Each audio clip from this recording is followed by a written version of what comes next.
On today's special episode of Homeworthy, we're visiting 4 gorgeous homes in Nashville, Tennessee.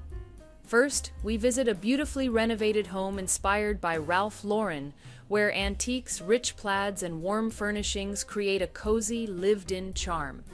Next, we visit an art director's groovy home that embraces the vibrant energy of the 70s, while incorporating modern touches that make the space feel both timeless and contemporary. Then, we step inside a 100-year-old English Tutor cottage filled with color and travel keepsakes. And finally, we explore an interior designer's timeless home where antiques, stunning textiles, and fresh takes on classic design come together to create a truly one-of-a-kind space.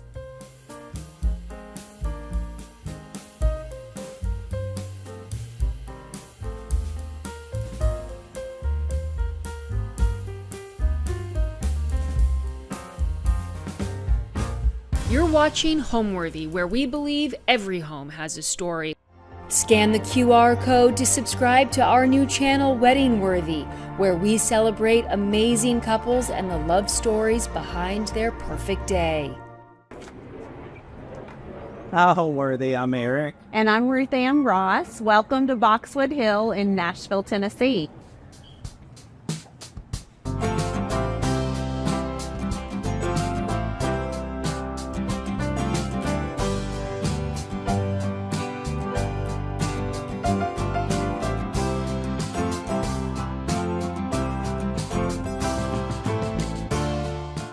Before today's episode, click the join button below to support all of the storytelling we do on this channel. Our growing community of members help to directly fund more videos so we can capture these extraordinary homes from around the world. So join today to receive early and exclusive access to new Homeworthy videos. Hi there, I'm Eric Ross. I'm an interior designer. And I'm Ruth Ann Ross, and I am the business manager for Eric Ross Interiors. And we are in Boxwood Hill, our home in Nashville, Tennessee. We are in a part of Nashville called Oak Hill, which is an incorporated little city. And we have 2.5 acres, which is unusual to be so close to downtown and yet feel like you're, on a piece of property. So it's actually very nice. It's very green.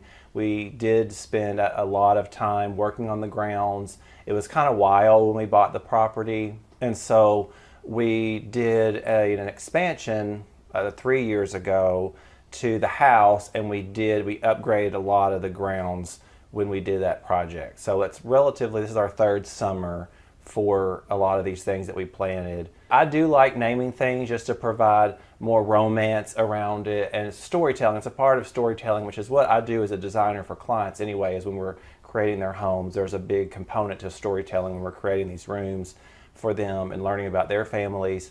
So it just seems fitting, I think, to continue that on our own property. The house was originally built in 1937, and 27. 27, yes, excuse sorry. me. And it was a duplex at the time that it was built. So this house has had numerous iterations. The owner previous to us converted the home from a duplex into a single family home. And so they did a lot of renovations.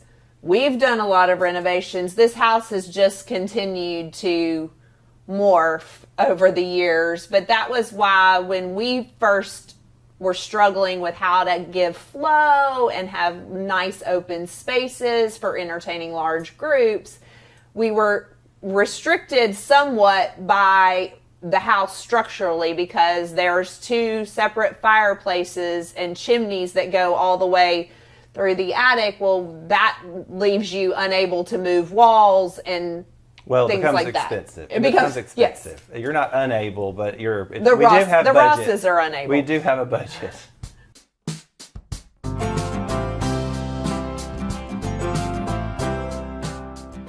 Well, welcome to the living room. And this is the first room you enter when you come to Boxwood Hill.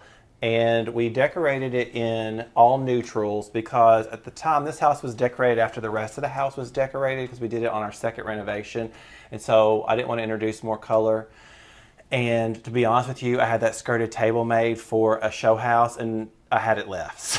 So that sort of dictated how we were going to decorate this room.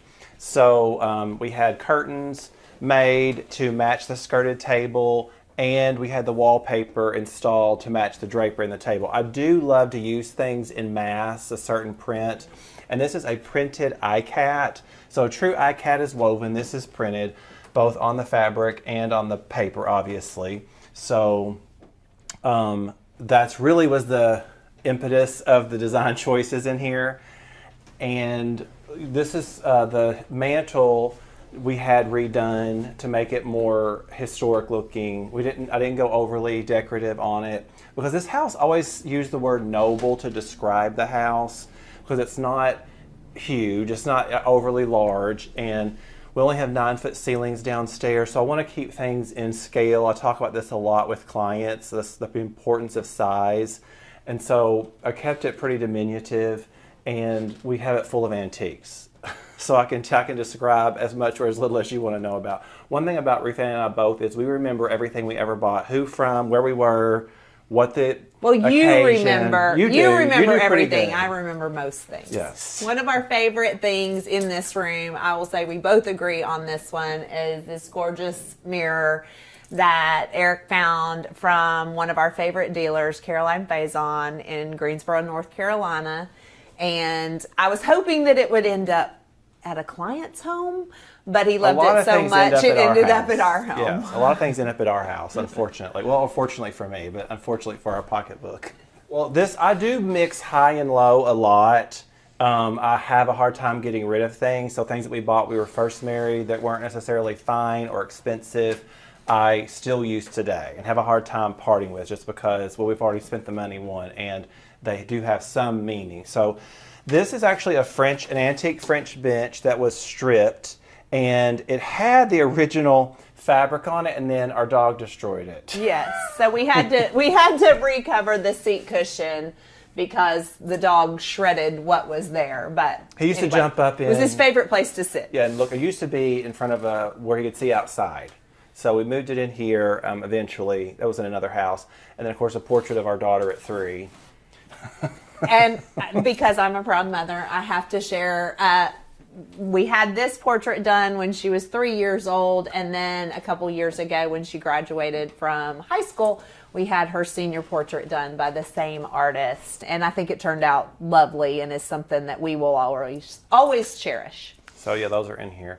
The chairs are French bergère. I don't have all of my Louis memorized. They're all, Louis 13, 14, 15, 16, 17, 18. There's basically the rule is as they get older, as you get the Louis hit the 17 and 18, they become more elaborate. So this is probably more like Louis the 16th, Louis the 17th, maybe if I'm guessing. And we bought these from a dealer that we buy a lot of things for clients, and he had these already recovered. And I knew I was going to do neutrals. These were in our bedroom at one point, and we moved them down here. So things can move around also. But this is a wonderful find that we love. This is an old fender that was reconditioned for the fireplace, and it's a screen actually, not a fender. And a fender has fabric on it. Sorry, but this is old brass with new screen, with a new iron screen. Which we love, and then these andirons are also from Caroline Faison. So they're antique as well. This is actually a vintage Henredon chest. This is not an antique technically. This is probably from the 70s, but it's done in a Bombay French style that we bought at like a vintage shop years ago here in Nashville when we were way younger. This is one of the pieces that I just can't get rid of. Also because of the sentimental, I remember when we bought it. But I also like the size of it because this is actually a main traffic thoroughfare. And so it's low and narrow, so it fits nicely here. I feel like if there were a taller chest, it would feel, I don't want to hit my hips with it. So that's really one of the reasons we've kept it here. And then this is a king's chair we bought years ago, and I had recovered in a favorite fabric. This lived in our other house in the living room, and I love this fabric so much I couldn't tear myself away from it, so I decided to slip cover it in case I want to go back to the other fabric. But this is an antique. This is a English armchair with French. This probably is more Italian, honestly. And I could go into the differences, but I won't bore you with all of that. Please no. This is an antique tilt-top table that the top does tilt and has a little brass inlay in the top. And then these are paper-mache seashells that have little Japanese paper art. You know, they're just really cool with gold leaf. So I like things, so we have a lot of collections. This stool, do you know about that? Do you remember we bought this in Charleston for a client, and they returned it. So it ended up in our house. Yes. This is Italian. I had thought that was for a show house in Castro, we bought it North for Carolina. a client in Charleston. Okay. When we went to Charleston, and this is all hand carved. So these are dogs, and it's just incredible with these lion's paw feet that all have. You can see if you close up. The hair is carved into it. It's pretty fantastic, really. As we said earlier, one of the things we wanted to do was expand the entertaining space. And so 3 years ago, I think it was, we added the field room, which is right here adjacent off of our living room, to give us additional entertaining space. This is the field room, and I call it the field room because you overlook a field. It's not any special, no one's come up with this term. We just made it up. And the walls, I wanted this to feel like an elevated fish camp, like from the 40s. It's kind of what I was going for with the knotty pine. I did want it to feel more masculine. I wanted it to have the feel of a library, but there are no bookshelves, so it's not really a library. One of the things that Eric's favorite room in a place that we vacation frequently is Highlands, North Carolina, and his favorite room is the Hummingbird Lounge at Old Edwards. Now, this room doesn't look like that room, but this came out of his love of that space and how it felt. The old Persian rugs on the floor, the wood paneled walls, all of those things. And so that inspired him to want to build something that had that same feeling here at Boxwood Hill. And so he collaborated with a great friend of ours, James Dunn, who is the owner of Vintage Millworks. And James Dunn was able to sketch Eric's ideas and all of the elevations for over the fireplace mantle and the surround, the fireplace itself. James is incredibly skilled at hand drawing and sketching. And so the arched entry, all of the things, he was able to help Eric's vision for the room come to life. I basically described to James what I want. I want an elliptical entry. I want a pediment over mantle. And then he'll say, like this. And the windows, the oval windows were our something dormers, else that he wanted. Which I thought would be very easy to do, and they were not. So this room was something that we needed to expand our home for more entertaining space. And we also needed just more light, I think, too, in this side of the house. So we have windows everywhere. We have French doors on either end, so on a pretty day we can open the doors. The only negative is the traffic sound. So sometimes if it's not a weekend, then we don't really open the doors because you do get a lot of noise because we are on a main thoroughfare in town. So, but yeah, I wanted it to feel historic. We aligned the fireplaces. That's something I worked with the drafts person that helped me with the plans for this room, was I wanted the fireplaces to mirror each other. So I was very intentional about the layout, with the fireplaces, with the French doors, with the oval dormers, the oval dormers, thank you. So, and we do watch TV. We live in this room, so we have a television out of sight from when you come in, and it's on a tilt arm. So we do live in this part of the house most of the time. So one of the things that this space allows us to do is to be able to set a long banquet table, fireplace to fireplace, the full length of the room, and be able to host our 20 some odd guests at a sit down dinner every fall. And so, yes, we are the crazy people that build an entire room so that we can have a party. I don't know that other people necessarily build a room just for that one reason. It's multifunction. It's multifunction. So we do now. Most of this furniture is new. Honestly, it's upholstery. I usually specify specify new upholstery because it's just more comfortable for living. Because that's part of, again, going back to my ability for rooms to, I want them to be approachable, people to be comfortable in them. So the few antiques we have in this room is this wonderful, this is a Regency style cane back chair for a gentleman. It's very deep, but it's small. I do like to have a lot of seating in a room. That's something else I try to do with a lot of the rooms that I work on, is get a lot, like at least 8, 10 seats in a room if I can for adults. So we had this one recovered. Again, this is a great dealer that I work with a lot, that I found this with, but it's really a pretty piece, and our dog loves to sit in this chair. This is really his chair. And then with this is an antique tilt-top game table. And you can see it has a small checkerboard in the center. So it's just a cool piece. It's all inlaid. This is Italian. Again, just very charming, has a lot of visual interest. But super practical, because on occasion Eric and I will both sit here and have our dinner. I sit here most nights and have my glass of wine, but occasionally I will clear it down more where he and I can both sit there for dinner, and it's nice just to have a different venue now that we're empty nesters and there's just two of us here at home. Yeah, originally Ruth Ann wanted the television over the mantle, which no one really likes. I knew that would never fly. But it would. This is one of the first things you see when you walk in the front door, and so I didn't want you to be able to see a television. So, we worked through all that and found a solution, so I could have the sofa here, and she could have her chair here and table, so we could all access the television. And I'll show you, the television is on a swing arm. This is not new technology. But it's discreet, so it's not the first thing you see when you walk in the room, but then you can see it from every space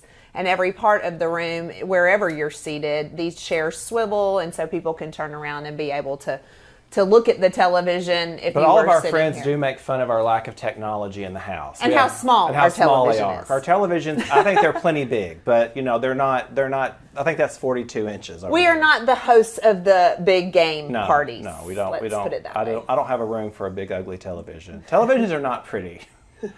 Anyway. Well, I love blue and white. Well, blue and white we have always loved, and we have loved blue and white when we were married. When we were married, we registered for blue and white, which at the time, this was '95. No one was registering. Blue was out of style, so everybody was still doing hunter green and burgundy and all that. So we decided to do a lot of blue and white in our dishes and everything. So we've always loved blue and white, which blue and white now is super popular. Hot. Everybody does it now, which is I still love it regardless. We were ahead of the trend. Just like with Downton Abbey, we were watching Downton Abbey before anybody else was too. But these are just, decorative blue and white. They're mocks of Chinese import porcelain, which is a very traditional antique, but these are not antique. They're new. They're new. Made to look like reproduction. They are reproductions, but I bought them at different times. I think this one's like from Ralph Lauren. Ralph Lauren home. So they're not fine, but they're both ginger jar shapes. And I elevated this one on books to get the height up. So these are tricks that we use a lot of times when we're trying to use the things we already have. By stacking your lamp on books, it gets the scale better for the table.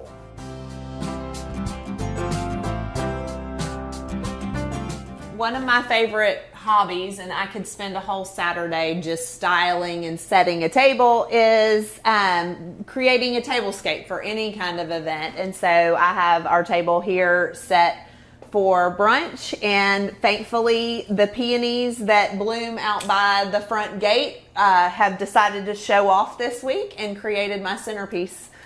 Easy breezy. So this is just how we like to do it. Yes, I don't like to have a table set all the time. We have it set a different way when we're not having a dinner party or a luncheon. So this was nice that she had this. And this time of year with the peonies blooming was perfect. They're absolutely knockout this year.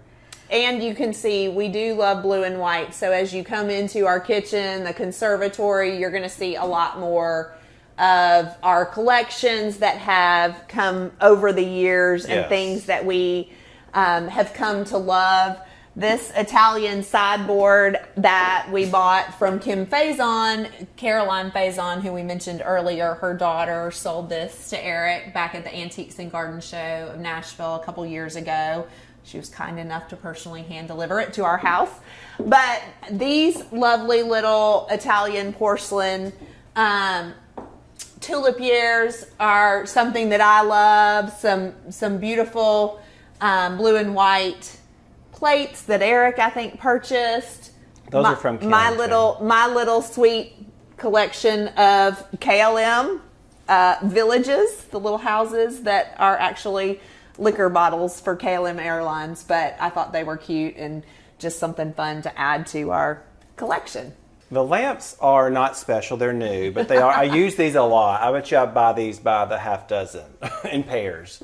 But they are a nice small size, and they give you a sense, there's a sense of modernity to them because of how clean they are and because they're metal, but they don't take up a lot of space. So I like them and I use them a lot in various spaces. The mirror is spectacular. It's antique French. Yeah, it's antique French. I bought this from a dealer in Atlanta. And it's got the original glass, which you can see with the mercury. The silvering has peeled off, but it has hand-carved birds. All this is hand-carved. I mean, it's absolutely spectacular. The wall treatment people ask me about a lot on social media. This is actually fabric that we backed with acrylic so that it could be pasted to the wall. So I wanted this whole, I knew when we bought this house, I wanted the kitchen to be beige and cream plaid or check with window treatments. There's a lot of cabinetry in this kitchen, and the cabinetry was all pre-existing, and we painted it, changed all the hardware, and changed some of the molding. We simplified a lot of that. It had heavy carving. It was more French, and I wanted it more English, so we changed the crown molding treatments. We took the corbel. We did several things we took off just to clean it up. And so we added the window treatments, and I just wanted it to feel really special. It really, because it is open to the rest of the house, I didn't want it to feel so much like a kitchen, like utilitarian. I wanted it to be dressy. There were things about the kitchen when we bought the house that I didn't care for, and the tile backsplash or the countertops. Oh, here's where she explains why she always apologizes for our backsplash. I didn't love those things, but it seemed really senseless to tear them out, and they weren't so offensive that they had to go. And Eric always has a saying, if it's ugly, decorate it. He can make anything pretty by decorating. And so he really did in this space, bringing the buffalo check fabric throughout and giving us pretty curtains and using the upholstered walls. And I thought, who upholsters walls in a kitchen? You shouldn't upholster walls in a kitchen. Isn't that going to get stained? But thankfully, it's all in places where it's out of the way of any cooking spills or splatter, and dishwashing splatter. Everything there is tiled. And so I think it has really showcased what Eric is so good at, which is decorating. And people always tell us when they look at our kitchen, they're like, I never would have thought of putting blue and white lamps on your kitchen counter, but he did, and that is genius. So well, I like that we leave them on, so they're kind of like a night light at nighttime. So if there's any reason we have to come down in the middle of the night to get a drink of water, or we're coming in late from an event, there's always a light on.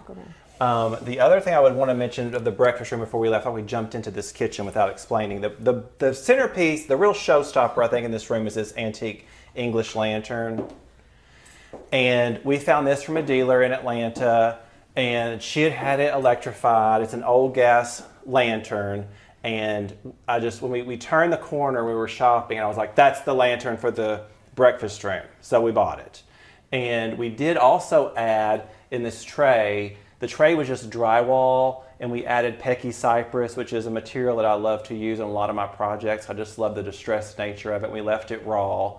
So now it has more character. And then this is an antique, pine table. I do love pine. So we do have a few antiques in here, and I paired it with the white wicker just because I think it's charming, and these chairs are actually very comfortable. Yeah.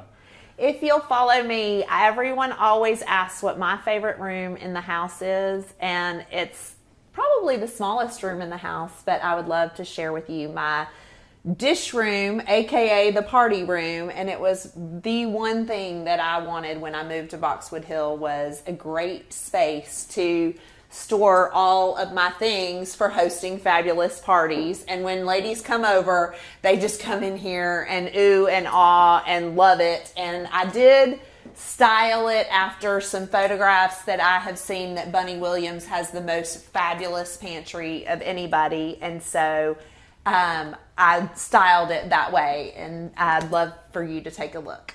Wanted a great space to be able to store my linens, so I have my tablecloths hanging. I have storage for napkins, and they can stay folded. I have pumpkin soup bowls for the fall party that are here stored behind the curtains. And so silver trays, chafing dishes, all of those things, all of my cookbooks. And then you've got to have extra dish storage for your fall party dishes, your Christmas dishes, candles, you know, the good old fashioned brunch dishes that your mother passes down to you. So it's just my favorite space because it's all right here and it's handy, and I'm not having to climb up into an attic to get it out when I want to use it. And Eric came up with a way to incorporate this fabric that's so happy and cute.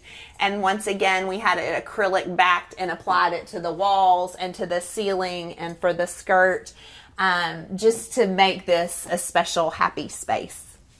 So when Eric and I were married, it was December 16th, 1995. And Gail Pittman had just come out with a brand new collection called Hallelujah. And it was, our first piece was a giant platter, which I've got stashed over here. And someone gave it to us as a wedding gift. And we both fell in love with it. And ever since, we have been collecting it and using it every Christmas. And I look forward to the opportunity to set my table with this. And I still, 28 years later, have not gotten tired of it. And of course, for the fall party, we use woodland spode.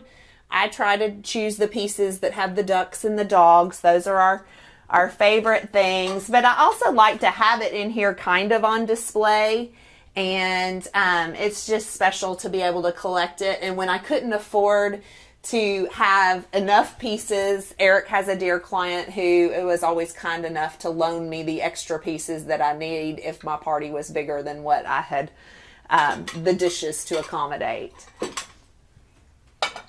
So a million years ago, Eric, for some reason, Gump's catalog was selling this pattern, which is called Amari Garden. I think this was one of our very first blue and white patterns. So I have the platters here, 2 of them here. And when we were building this room, I measured each and every one of my platters to see the height of them so that I could be sure that this bookcase would accommodate all the different sizes that I have and give me a place to put them. This beautiful Jaliska bowl that my mother gave us is my favorite salad bowl, and so it's very large, and being able to accommodate that is wonderful. But display it where you can see it all the time, and it's pretty. And of course, Eric and I have collected the blue and white Jaliska. What's the name of the pattern? Like do you remember? Garden Pavilion, maybe? Garden Pavilion? Anyway, the blue and white Jaliska pattern we have enjoyed and used for years. I love this kitchen. We get lots of compliments on it, but Ruthann does hate the backsplash, which she talked about earlier. But my favorite thing about it is the cross light. Anytime you can get, well, windows on 2 sides of a kitchen is very rare, honestly. Mm-hmm. And 3 sides is extremely rare. So we have windows on all 3 sides of the kitchen. This large one that looks out onto the property, which is beautiful with the trees this time of year, the summertime. It's magnificent. And then we have, Ruthann loves topiaries and plants and flowers, if you haven't picked up on that yet. So we always have some semblance of a garden like on this side with the light. So this is a little more filtered on this side, so there's always some transitioning plant story happening here that I have to try to come in and edit, but I've sort of given up. In my defense, we are in the middle of shooting Eric's second book. And one of the things that comes along with photographing home after home after home is the need for an entire nursery full of plants and flowers and things to style those homes. And so in an effort to cut down on having to replace them every single time, I try to keep them alive and use them. And so each year the Antique and Garden Show has a vendor that comes and brings the myrtle topiaries and the lavender topiaries and the rosemary. And so I buy them and then use them in photography of his projects. So it's doing double duty. She just needs a reason to buy. Yes. I feel justified in spending money on plants and flowers. So this is the kitchen that we've it really works great for parties. Large island. We have 4 bar stools here, so it really works. She uses it a lot for cooking and for entertaining. So it is open to our den, which is I briefly talked about the staircase that used to be here. So as we leave the kitchen, we can walk straight into the den. And tell you a little bit about the renovation that had to happen in order to make this have a complete flow between the 2 rooms. My personal style is Southern traditional. It's a lot of that is the way I would describe Southern traditional is by using a lot of antiques, a lot of heritage pieces like from family members, dressier, probably more elegant or formal. I do like my rooms to be livable. I think that's a hallmark of my design style is approachability. So we do use our furniture, our dogs, like you can't maybe see, but one of our dogs is sitting next to me right now sleeping. So nothing's really off limits. So I like antiques because they do, again, tell a story. They hearken to a time past. They create romance in the home. You know, instantly in new homes, if you put something antique in them, it just feels more established and more grounded. So that's really just what I love. I like a lot of fabric and window treatments. Ruth Ann jokes I'm an 80-year-old woman inside. So I do like a lot of like more fluff, you know, than you might expect. But it is something that I've done for it's my 26th year decorating for a living. And my clients, people that I work for really search out and want to work with me because I do use a lot of fabrics and antiques. So it's sort of become a niche over the years, but it's true to what I love.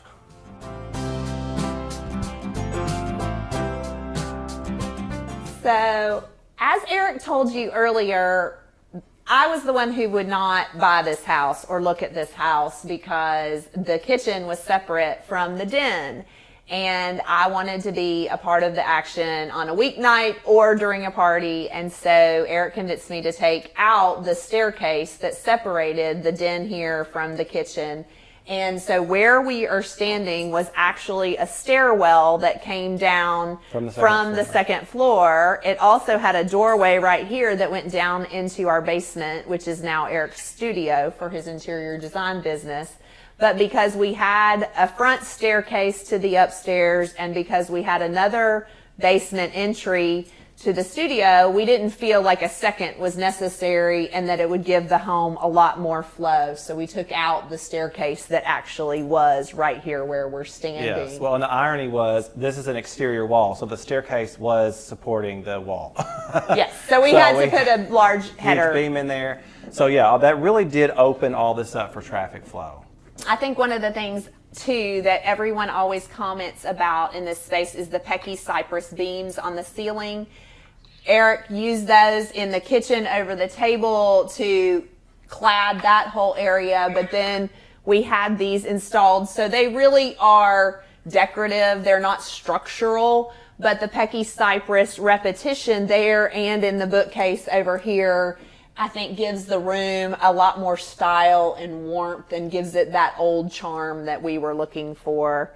And people constantly want to know about the color green. This was our den. Well, it still is our den, but this is where we lived for the first 3 or 4 years that we lived in this house. Before the field room was built, we actually used this room a whole lot more. Now it's kind of a nice quiet place to get away and read or take a nap, but everybody always loves how cozy it is, and so in the wintertime it's nice to have this little small intimate space. And of course, this dark green wall, really the inspiration was like Ralph Lauren, who is a style icon, and he's American, so that's good too. And the dark colors, the love of green, the love of wildlife that he uses a lot too. So I have these Audubon reproduction prints. So this is kind of really where the room started. I knew I wanted this dark green room. I knew I was going to be using the Pecky cypress. And so this fabric that I love, this is actually a polished chintz from Lee Joffa. It's a Oscar de la Renta, who I also love. And he did a home collection for them for fabrics, and it's just incredible, but it's very expensive. So I just put it on the valances and on this little slipper chair, which actually it's a full-size chair. Again, this goes back to how I love to make rooms usable and have more adults in them. So now we have a full seat here, plus, the seat here. These are all, that's a vintage leather piece that I found at a local dealer.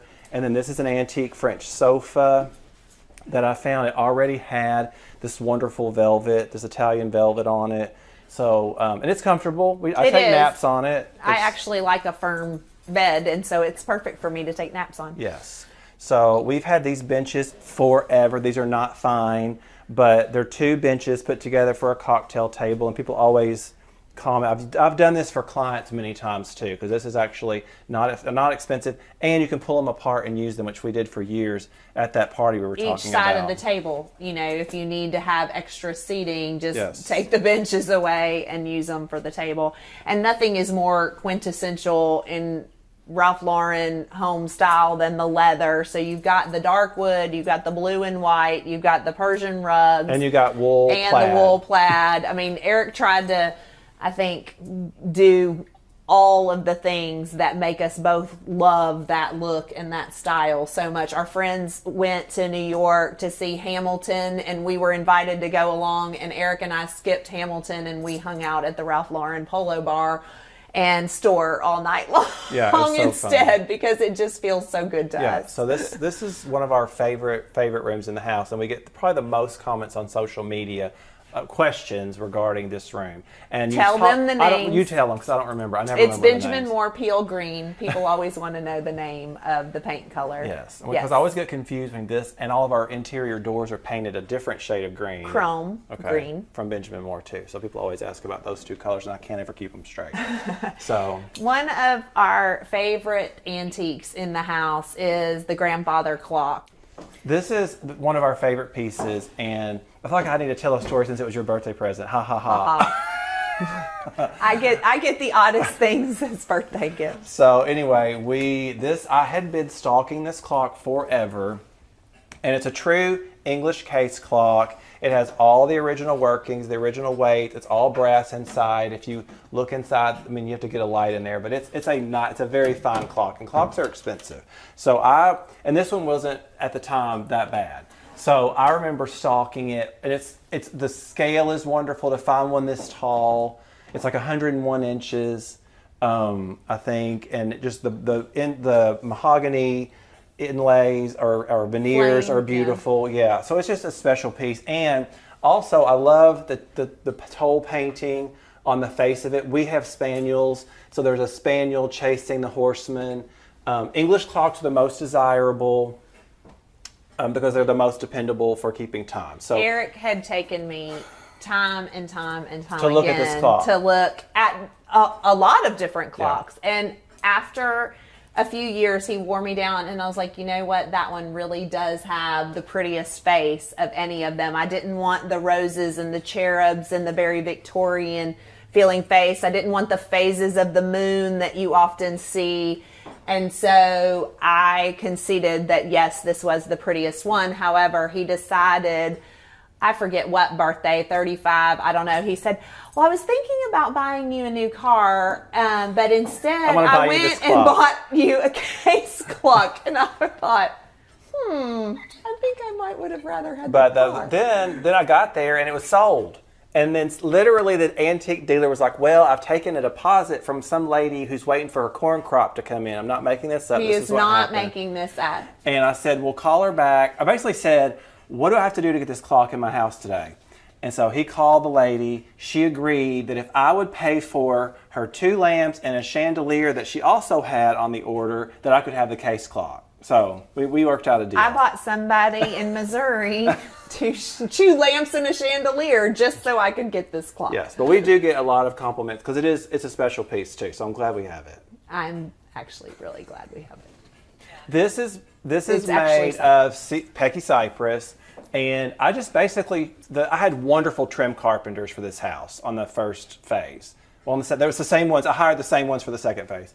And this bookcase was here, but it was just white and standard trim. So I had them pull the face of it off, and they milled all this here on site. They made this little back band. They routed all this edging and put the facade on. They made the doors. So they really did. I just basically gave them a picture of something that had this same silhouette, and they did it. It's pretty spectacular. And then I painted the inside dark green, so it would just sort of recede. The cypress gets the wormy holes from mold, I believe it is. It's like a bacteria that the wood gets. Grows in the wood, and that's what creates sort of that gnarling and holy texture that's in it. So now we're going to take you to the conservatory, which is right off the kitchen. Well, in terms of renovations, yes, we have had 2 major projects in this house in the 7 years that we've lived here. When we were looking at a house to buy in Nashville, we had seen this house, and Ruth Ann immediately said no. She hated it because the kitchen was separate from the rest of the living spaces.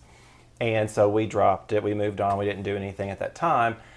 But then right after that, I had a client, and she wanted to add a rear staircase in her house. So we were walking through with the builder, and I'm like, well, how big a deal is that? And he's like, oh, it's easy. It's really easy. You know, staircases aren't really supportive of anything other than themselves. They don't.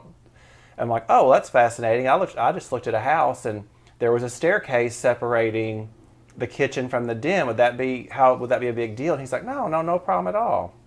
So I went back home and asked Ruth Ann if she would consider looking at this house if we opened up the kitchen to the den, so that way it was more open for entertaining. Because we entertain quite a bit, and so traffic flow and hosting and holding a lot of people in the house is important to us and important to her, since she's the one in the kitchen and she doesn't want to be separated from our guests. So we revisited and decided, it was something we wanted to do. So that was sort of the first phase of our remodeling project. That was the biggest part, probably from downstairs, was removing that staircase and opening up those 2 rooms.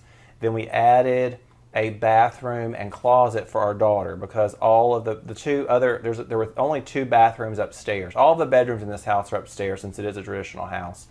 And so we added a closet and bathroom for her over like a 1-story side entry that was already existing on the house. So that was the first major renovation we did. And then in 2020, that fall of 2020, we added our field room and a conservatory off the kitchen and an outdoor pavilion and then landscaping. And that was a much bigger project and took 9 months, whereas the first project we did in 3 months. So, of course, a lot of that had to do with COVID, too. Yes. And I've named it the Conservatory just because there's a lot of natural light and a lot of windows, but it's really a glorified hallway, which is right off of the kitchen and off of our bar area. So this was a necessity we had lived in this house for 4 years, and we had a tiny little impingement that would keep people from traffic, being able to go through from room to room, and it really was difficult for big parties. So this used to be a pair of patio doors, and then there was one on the kitchen side as well, and this was a deck before. So we were able to close this in and we actually below us have a potting shed, so it's for plant storage and pots and pans. Another of my favorite rooms. Flower pots, excuse me. And so we moved the exterior door to the new exterior. That was right here, the set of 3 doors that was across here. To the exterior. We moved out. And then I don't love painted brick as a rule, but I felt like... Oh, I do. I really wanted to stucco this, but that was another expense, so we didn't do it. I forgot that was something that we argued over. Yes. So I picked a different shade of white than the trim. But this is a nice room because it does allow us. We set this up as a bar. Yeah, we've got a lot on here right now, but this is all can be a dessert buffet. This can be a bar. This sideboard is very functional, and I don't drink dark liquor, but we keep all of our dark liquor in here for when friends come by. So this actually we do set up sort of as a bar sometimes, or as a dessert bar for entertaining as well. But this really gives people a place to mill about after they fixed a cocktail or they've gotten up from the kitchen table. Yes. So, yes, it's a glorified hallway, but if we want to, for larger parties, we put a table here and it gives us another place for people to sit down to dine. So, and it's very versatile. We have a lot of old pieces in here. These are some old French, I call these like king's chairs, and I found them already upholstered in this. This is from a dealer that I buy from in Blowing Rock, North Carolina. This is from a dealer out of Raleigh, North Carolina, who's actually showing at that same shop in Blowing Rock, but I buy a lot from them. And I like this because it's Empire style. I've never seen this before. You see this a lot in mahogany with this this applied column. It looks just like it's a column. It's a shaft of a column here with a little detail at the top and the bottom. This is actually made out of pine. It's been stripped. I love pine because of how sort of simple and approachable it is. So it doesn't feel fussy, but I think it's a really cool piece. You can see like the door, like the base of that column is attached to the door. It's just a cool piece. But this is special to me. This is a client gave this to me as a thank you after a project, a Trimo mirror. And I love it has a horseman, his dogs. He's beating his dog for misbehaving, I guess. Terrible. And then we have an assortment of blue and white. And this is a real mixed collection. Some of these are fine. I think most of them are fine, actually. Some are not. No, I think they all are. Are they? Yeah. Oh. These are not. These are reproduction. But I mix a lot. I mix a lot of things in. So these are cool chairs. These are kind of Victorian for me, but I like to have mother and pearl inlay in them. And you can see some of this inlay. This is a more distressed chair. There's a nicer mate to it across the doorway. But they have cane seat that's been recaned. And then I love leopard animal print. I put it on everything. I like it when it's color. That's just the hallmark of my work. So anyway, this is just a pretty hallway. We call it the Conservatory. It's a beadboard ceiling, and so I painted it a robin's egg blue because in the South, historic homes they paint their ceilings blue. And I wanted to ask you what color. I wanted to feel like it was a converted porch. And it was. Did you mention the lanterns? It just didn't have a roof before. Well, they're not old. They're not old, but they had been on the house when this was a porch, and they're good copper lanterns, and so we left them here during the renovation because we liked them for extra light. Yes. This is a closeout from Visual Comfort from Suzanne Kassler. She did a collection. It's a sweet size. It is.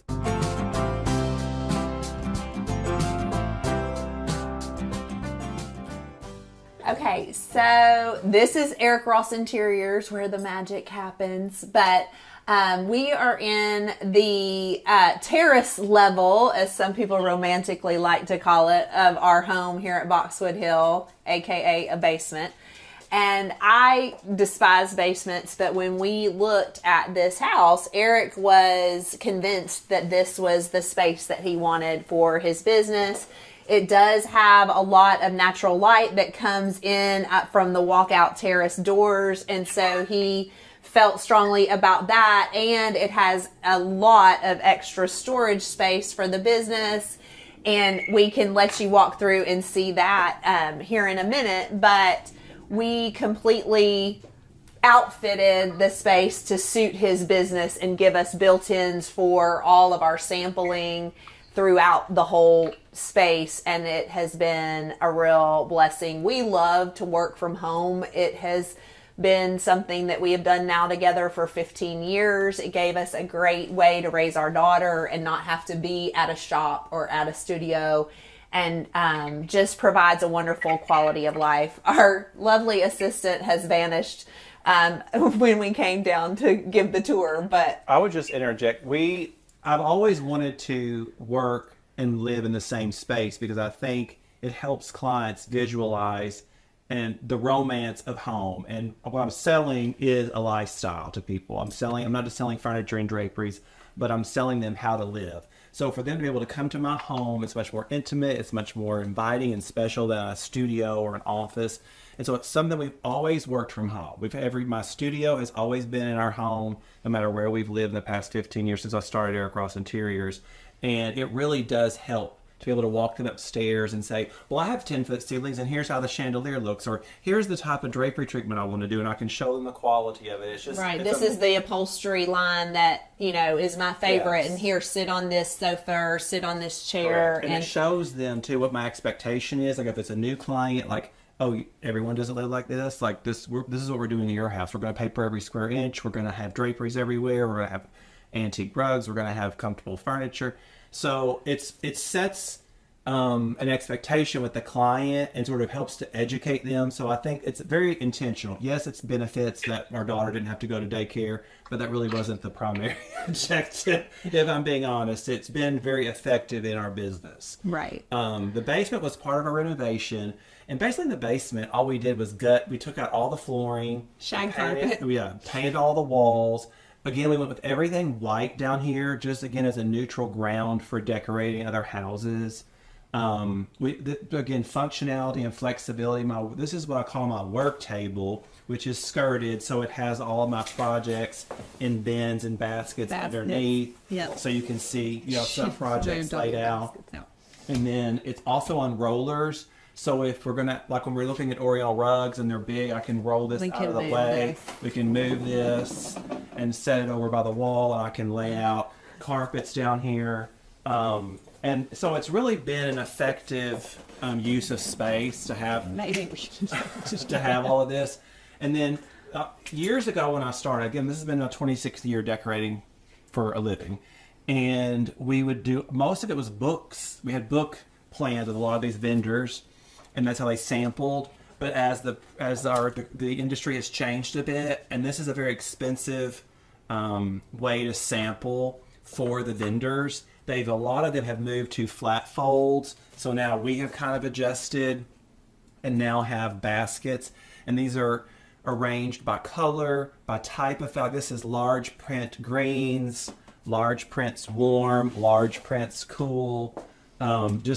I do tend to decorate in certain color schemes, so I only pull fabrics that I'm going to use and sell to clients. Like I would never have a bin of purple because purple is very polarizing. So there's just, I don't have a lot of gray. I just call it cool because I don't do a lot of gray. So that's how the studio, these are all hanging samples. I get into how we organize this, but my assistant's very organized, so she does keep us ship-shape. This is our conference side, which is where I meet with clients typically. I don't really work with clients in the studio. They don't come in and go through fabrics. That's not part of my process. I sort of pre-select for them, and then I can lay out here or take them to their home. Really, most of my clients I meet with in their homes, but when they do come for a big presentation. Right, or big presentation, or if they're building and there's not a place to meet, in an existing home, then we'll meet here in the studio. As you can see, the light is just beautiful. It's really why I bought the house. I loved the studio space and the light because I knew it would be easy to create in here, because in our other home, I literally had a patch of carpet that had good light, and that was it. So I've gotten spoiled with all of this. Well, and the great part is that it does have a separate entrance off of the terrace, and so we're able to have reps and clients come in through these doors, and it doesn't necessarily interrupt our personal life and gives them their own taste and feel of Eric Ross Interiors and Boxwood Hill as they're coming in. And we have, during our second renovation, added the terrace space and worked really hard to try to make that charming and beautiful and give us some place outside that we can enjoy. Which we can share with you right now.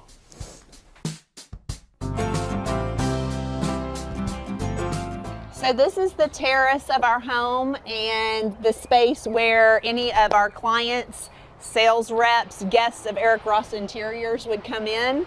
And we wanted to be able to showcase outdoor living as well, because we do sell outdoor furniture, and just wanted to be able to have a good entertaining space for ourselves, but also showcase what Eric can do for an outdoor space, and that he is involved in all aspects of the design of the home.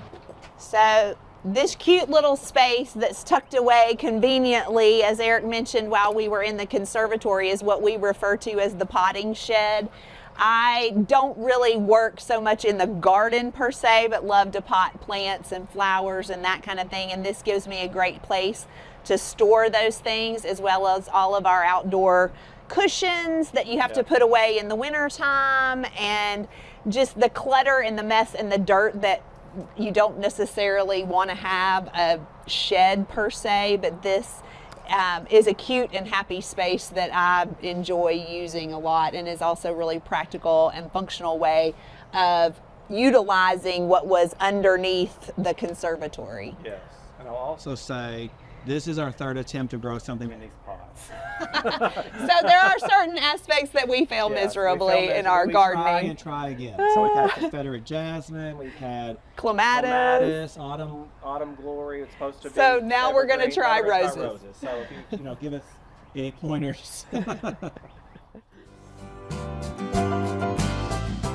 Now we're in the pavilion, which is a roofed structure that has, Ruth Ann wanted an outdoor fireplace because she loves an outdoor fire when it's cold outside, obviously. Yes. But we also wanted a place if it were to rain, or if we wanted to have a dinner outside, and had a roof. So we decided to add this, but we both argued back and forth about it, because I did not want a roof on this structure because I didn't want to see it from the second floor, which is where our main living areas are. So we ended up compromising by doing the lowest pitch roof we could do, and it's a hip roof, so it's not as much square footage, whereas a gable roof would be. So anyway, it's I love it, and I always love a fire, and so being able to be out here in the wintertime and entertain friends and enjoy the fireplace, having a place to grill that's pretty, and be able to relax and see the lawn and the yard. We were able to host our daughter's graduation party from high school out here, and had tables set up in the lawn, and had a beautiful picnic. Yes. And Jumpy castle out in the For lawn. adults. So, we have grand, visions, and think, oh, well, maybe someday we'll have a wedding tent out there. So it just has been a good. The stress of an outdoor wedding. So He says no outdoor wedding, but I think this is the perfect place to have a bar and dancing. So This is a quintessential design that I do on every outdoor fireplace for a project, is a lantern with the yoke and the hook underneath in gas, because I hate mantles outside because they get filthy dirty, and people put things on them, and then those things get filthy dirty. So the only thing that gets dirty here is the glass. And he chose the one lantern in the house that I did not Windex. But I think it's super effective as a decorative item, because it's not anything you have to clean. Because if people expect your outdoor lights to kind of, have patina. Yes, that one definitely does. I would say home to me is family. Home is hospitality. And when I invite somebody to dine at my kitchen table, I am trying to show them that I love them. I'm trying to tell them that I care about them. And so Eric and I invite people into our home regularly, because we want to show the people that we love and care about an expression of that caring. A gift is how I view it. And I don't think people do that often enough. And I think that one of our core beliefs for both of us is that home should be a haven and make people feel safe. And so I think that even though Eric is a designer and our home is beautiful, everyone that comes in says, oh, your home is so lovely. Oh, it's so beautiful. But I also hear people say, it's so warm, it's so welcoming. Home to me really just means safety, a safe place to rest. The world is so noisy and busy, and everything's changing all the time. It's sort of a place of certainty, and so that's really probably my affinity for antiques and for historic things, is that it's like time tested. And so, one thing that I really look for in home is everything to have a place, and every place has a thing, or everything has a place. I like order, and I want things to feel like they belong there. Like, oh, of course you would have these chairs here. They're perfect. And so really that's my sense of safety and comfort's a big thing, and welcome. I think as a Southerner, we immediately want guests who come in to feel like it's easy to be there and that we're glad to have it, that they're not in the way and they're not worried about wiping their feet on one of our carpets or anything like that. So, that's really the crux of home to me, is welcome and safety and comfort.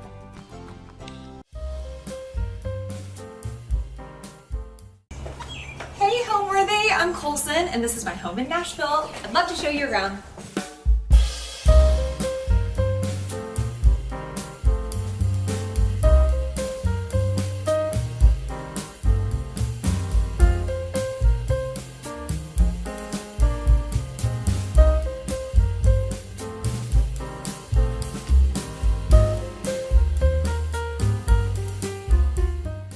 You're watching Homeworthy, where we believe every home has a story. Before today's episode, click the join button below to support all of the storytelling we do on this channel. Our growing community of members help to directly fund more videos so we can capture these extraordinary homes from around the world. So join today to receive early and exclusive access to new Homeworthy videos. Hi, my name is Coulson Horton, and I am an art director, set designer, prop stylist, interior stylist. Sounds like a lot of different things, but I am a creative. We are in Nashville, Tennessee. We live in an area called Oak Hill. It's super woody. It's like kind of tucked away. We back straight up to one of our parks here. So we live on a game trail, and there's just constant deer and turkeys and raccoons and all kinds of little critters around. So we're really close to downtown, but we're still have some of that like privacy and wooded area. Our house was built in the 70s, I think 73. It's a little interesting. It's a ranch house, but we have a mansard roof line. So there is a little bit of a Frenchness to it, if you'd say. The French would probably not say that at all, but here in Nashville, we've got a little bit of jazz to it. So it's got a one level with a basement and then a little French roof line. So in the pandemic, man, like everybody, my husband and I were like, let's get out of town. If we're stuck here, I think we need to leave. We were down in a beautiful city just a little bit below us called Franklin, but I think we just wanted like a little bit more space. I was looking for maybe even to move to an area called Monteagle, which is about an hour and a half away. You're really, really tucked away in the woods. And then we started just looking for a different house. We found this place. It had been on the market. Truthfully, I don't think people really knew what to do with it because it was on the market for a while, which is a very uncommon thing in Nashville. Like real estate was just getting eaten up left and right. And so before we started some renovation process, we just kind of kept driving by it. Like probably a little creepy, but we kept seeing this little house on the hill. Like I said, we back up to the woods. We back up to one of our parks, and that was incredibly appealing to us. No neighbors behind us. We're in a cul-de-sac, so we do have neighbors, but we have enough like greenery around us that it feels like we're still kind of tucked away a little bit. And we're in a sweet area. Nothing is overly developed. It's not like multiple lots on one house. It's just really, really very, I guess it feels easy to me, especially as I'm on the go a lot. It's like, it feels hidden and yeah, kind of special. And so we bought it. It felt right. The first time we were up here taking the tour, we had 2 twin fawns in our backyard, and I was like, this is magic. Let's live here. So we bought it, and it's been such a gift in so many ways.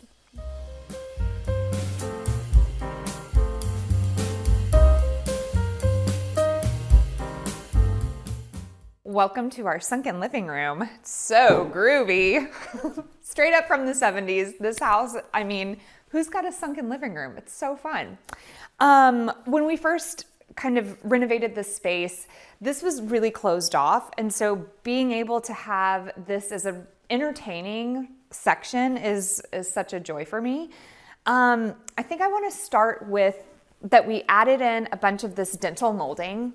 And I have a dear friend who has been working with me now for 6 years, my assistant, who's a beautiful, beautiful fine artist. And in my old home, she painted a beautiful mural, and I knew I wanted something special from her. And she painted this gorgeous ceiling mural. It's showcasing a beautiful piece of work from Kristen Georgi. And then my assistant's name, I should give her some credit, grief. Khaki Stanford hand painted this. It just so happened that we were able to find, after the fact, this chandelier, which completely mimics the fabric from Studio Mire, and she's in Italy.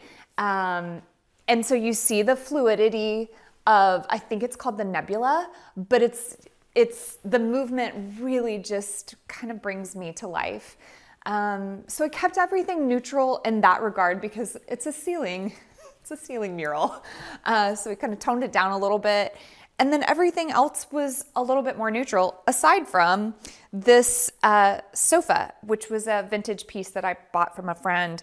And the cool thing about it, I'll just moonwalk my way back here, is that it can be 3 different pieces. Next piece that I really love is this lavender cutting table from Provence, bought locally at my sweet friends Patina and Company here in town.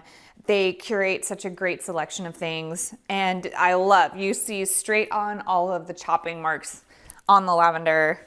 So cool. I mean, really, anything that tells a story is just right up my alley. These little fellas also came from my parents' house. He has a mate right here on the table. And again, the coffee table and the leopards were just something that was always in my parents' house. And when they started to kind of like disperse special things for them as they aged, I 100% stole them from my brothers so that they couldn't claim them. And now they're in my house. This rug is from a great dealer out of New York, Elico Rugs. And it's just an old Turkish rug. I wish I had more information on it, but I really love the muted color palette. I think it kind of gives enough life without having to like overpower a space. I do think there's a time and a place for a rug. I've got a really fun little runner happening down there from another local friend, but I think this is just kind of allows it to add a layer. I'm all about a layer. And then speaking of layers, I have my little platter full of Polaroids, which is kind of fun. It's like little mementos when you travel, ones with friends, my parents looking like James Bond and something in the 70s. And this is fun. It's like a cute way to just have little memories and keepsakes. Speaking of stories, this coffee table was from my parents' home, which again, the antiques and, special pieces really mean a lot to me. So I've grown up with this in my house for as long as I was born. My parents got it on a trip to Italy, and I just think it's really cool. And it doesn't look like anything else here, but I really like it. And these pieces right here are are French pieces too. And I like that it's a little bit different. It's just kind of like an odd mix, but for me, we've got some similar color palettes happening. So it makes kind of a weird amalgamation of all the things. Like I have every single type of century mixed together inside of one room, but for some reason it feels like it works for me. These are Tom Green. I love the brutalist movement, and I like just that you've got a lot of rough mixed in with some really refined dental molding. So it's all pretty weird. In our sunken groovy living room.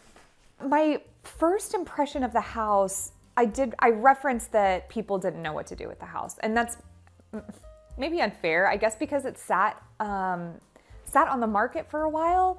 It was lovely. It was just kind of a little more closed off. So first of all, every piece of molding in the house, my blessed wood trim carpenters installed. I mean, it was not full of dental molding and crown and, you know, beautiful wainscoting and chair rails and any of that. And so we opened up our hallway. It was closed off. We had a lovely mirrored dining room, which was special for the appropriate person, but maybe not for us at this stage in our life. Who knows? Maybe we'll come back to a mirrored dining room at some stage. We do have a sunken living room, which is pretty groovy. And so kept that and just kind of brightened things up. So we kind of just stripped out the top level. I haven't attacked our kitchen yet, and I haven't done any of the bedrooms and the bathrooms. But this main central floor, we've really kind of taken the bones to. So we opened it up so that it's, I don't want to say open concept, because each room I do think feels like it could be its own space. And I think that's what I like. When you walk into an open floor plan, you're almost exposed to everything. And the way that we did this renovation, it does feel a little bit more precious, that you can have some like privacy in certain spaces if you want. So yeah, so floors, the floors were dark. There was no trim. In this living room, this was a brick fireplace. I think I'd mentioned maybe that we were able to raise the ceiling, which was really fun. Lots of wood paneling. And then my contractors and wood team, they were phenomenal, because I decided to put in jib doors in every available space so that it just kind of blended in, and all of the doors blended in with everything. So I'm sure that was really fun for them.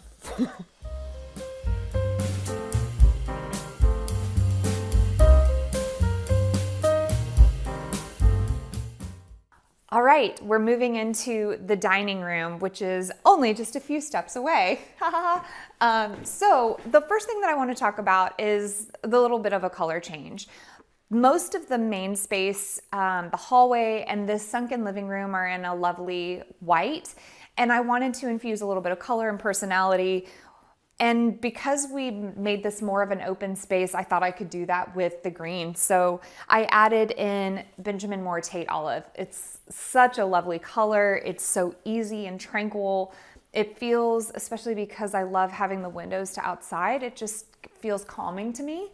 So yeah, come on into the dining room / library. The bookcases are something we also put in.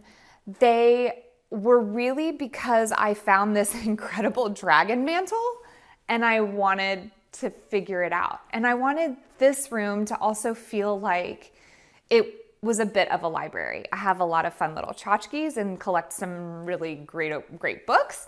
And I just wanted it to feel, welcoming. So, first of all, this thing, massive, we brought it back from our last trip to Africa. It's so heavy, we hand carried it. That was maybe a mistake on the airport travel, but it's such a really interesting piece. Then these are also really prized little possessions. Full cat lady here. These are again by my assistant. She did charcoal portraits of my cats, which is really endearing. So over here, I think kind of in these bookcases, you can see my friends Kendall and Kane Simmons actually built these shelves. They're a beautiful team. And I love that I'm just getting started. So I kind of like that you're seeing it in a spot where it's not all the way finished. So maybe we'll home tour again. But yeah, you can see it's just things that I like a popsicle. I don't even know what it is. Container, popsicle stick container. Little things from my travels, pottery from my travels, my grandmother, art from local friends. This is one of my most prized. It's hand-picked butterflies from Desrolles in Paris, and I'm obsessed with it. Actually, if I could live in a taxidermied place with just shelves of an apothecary, if I could just live in Desrolles, that would be perfect. It's just natural curiosities everywhere. Here's my dragons. Here are some mushrooms. I told you it was going to be a little weird. Here's a butterfly we found on Kilimanjaro, which is was cool. I conned my husband into climbing the mountain with me last year. And we found butterflies mean a lot to us. And we found him on the climb on a really tough day. And so I packaged him and took him home with me. This is a great piece of light. It's 1970s Italian. My father-in-law helped me install some of the lighting in our house and really asked, he's like, is anything from the US? Is there any light that is going to be not complicated to install? And so far, no, there is nothing that is easy to install because it's all special with a story. My dragon mantle here was actually the first piece of, I'm gonna call them art, I got for the house. It was even before we had started renovating. I was in a beautiful antique store here in town called Preservation Station. Saw it, he was definitely not green. And I was like, he's coming home with me. I have not ever seen a mantle as rad as this. I don't have an intention to even put a fire in it. I just was like, it's so cool. So we built the bookcase around him, and I love him. I just think it's so cool, and there's really no other explanation about why it's here other than I felt like he belonged in the house. So on top of the mantle, also have a piece of art. This was a previous mayor of Portland, and it was a campaign that they had, I think in the 80s, late 70s or 80s, and it says, expose yourself to art, and he's flashing a statue, which is, way to go, Portland. So, so the library is just kind of filled with all kinds of little tchotchkes, a 12th century African bracelet that is weaponry. It was also packaged inside of this massive bowl, which again, I think was a mistake for a carry-on, but really special pieces. Favorite books, art, more art from Khaki. I mean, maybe I'm obsessed. The dining room table was found at a kind of a flea market that we have in town called the Gas Lamp.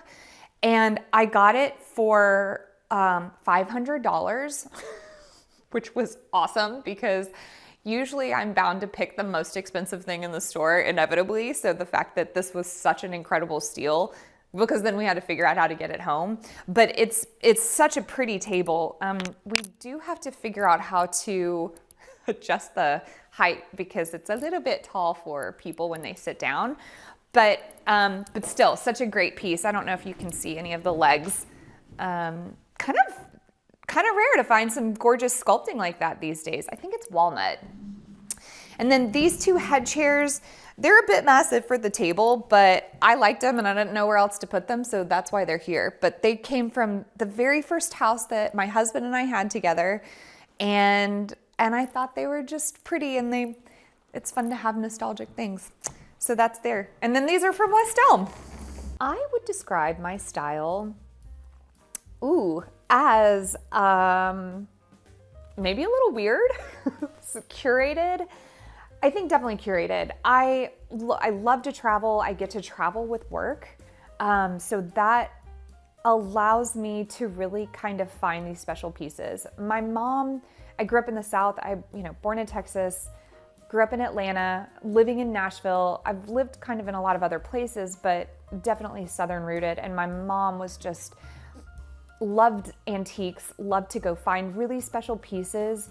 And she instilled the value of craftsmanship to me, and to say, like, if you're going to invest in something, try to know where you're getting it from, who's making it. And then also, if you can find something that is a special piece, you'll find a place for it. Just grab it. If it's speaking to you, just grab it. So I think in my house, you'll probably see there's a lot of diverse pieces. I wouldn't go all the way to say eclectic, but I'm pretty curated.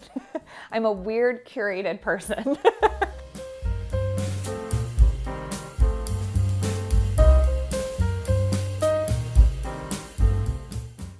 Right off of the dining room is the sunroom.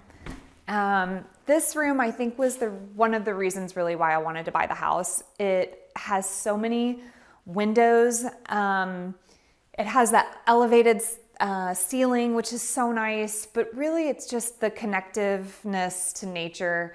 I haven't even done any gardening or anything outside in the yard yet, and I'm still love that it's just woods, and it's been really special to be a part of this room. One of the main things that kind of helped me design the whole house was actually this wallpaper. So I picked all of my other colors based off of this paper.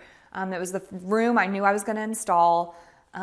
It's House of Hackney. They do the most lovely, beautiful designs. I think this is actually coming off of their version of a William Morris print, and I loved it.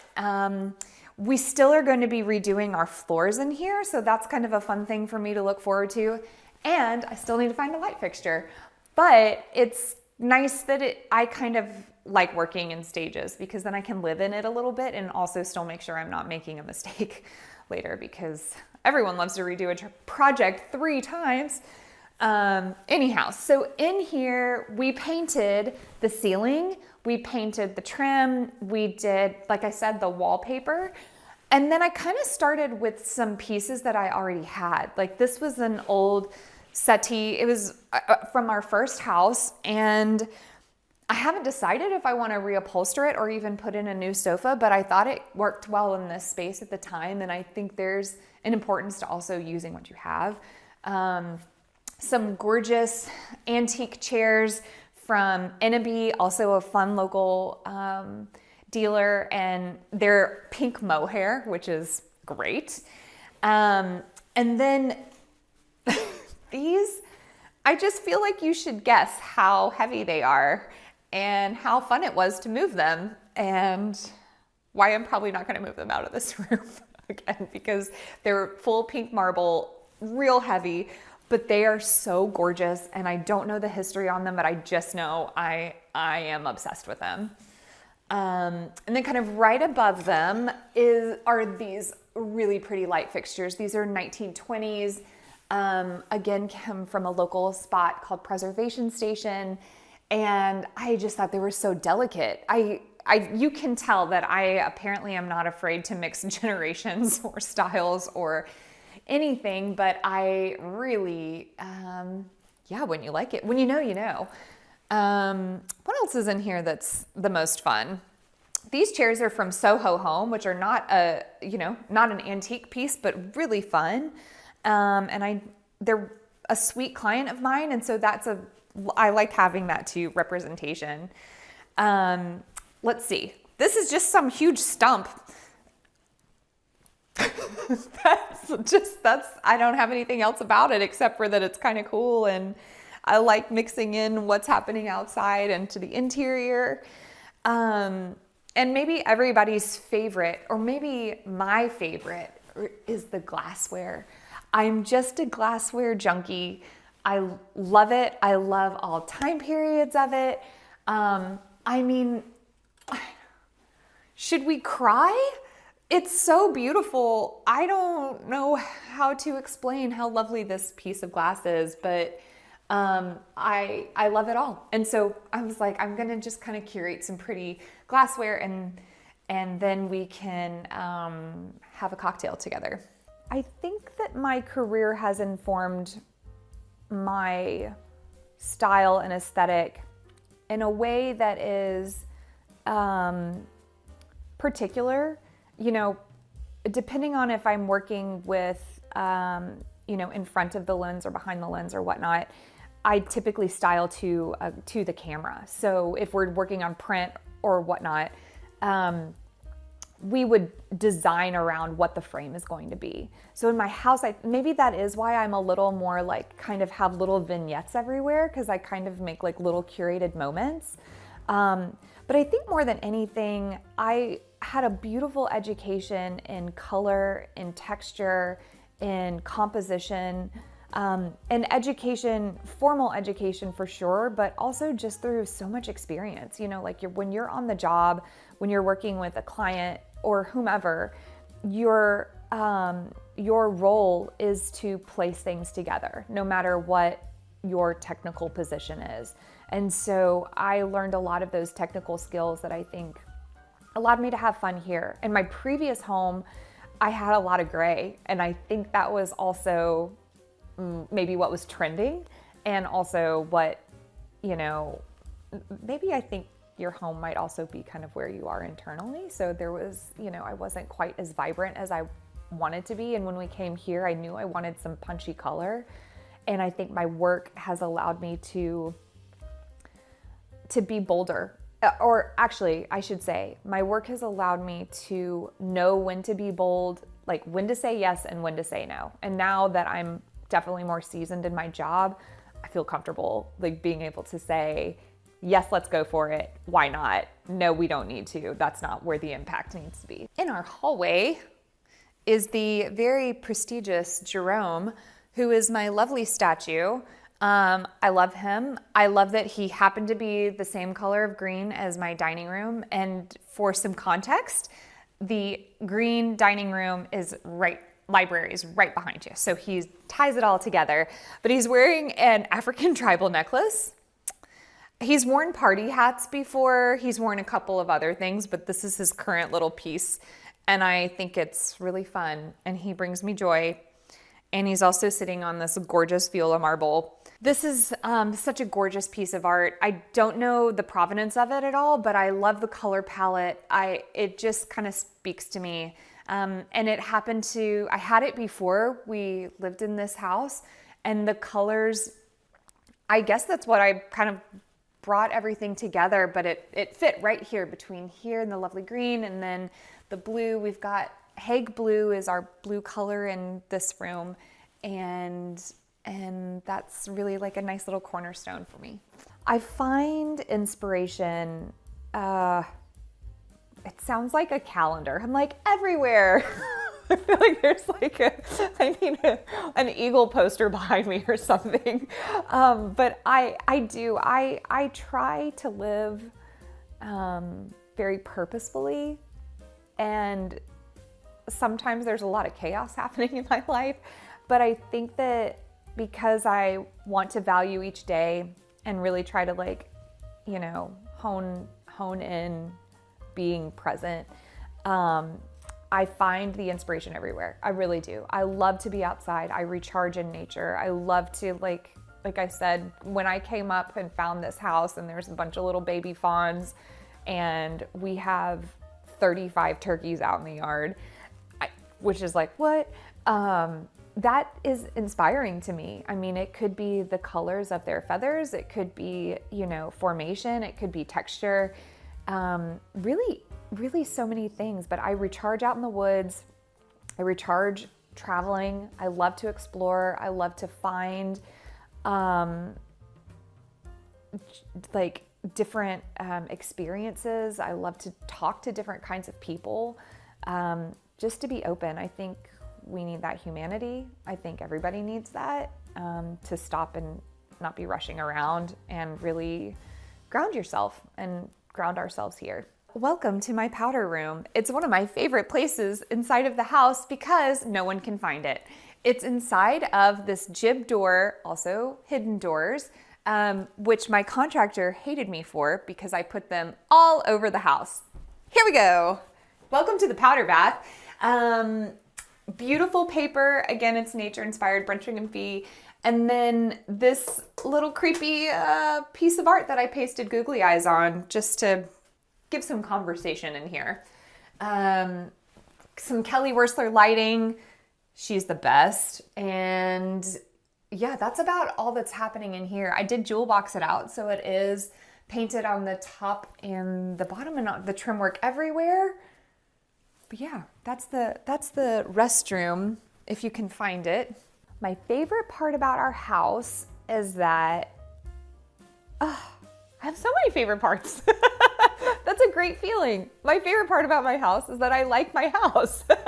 I think it feels like home. I feel at home here, and I think I do appreciate that people can also feel at home here. That when friends come to visit or my family comes to visit, it doesn't feel like things are overly precious that you can't touch or use, or feel afraid to sit in.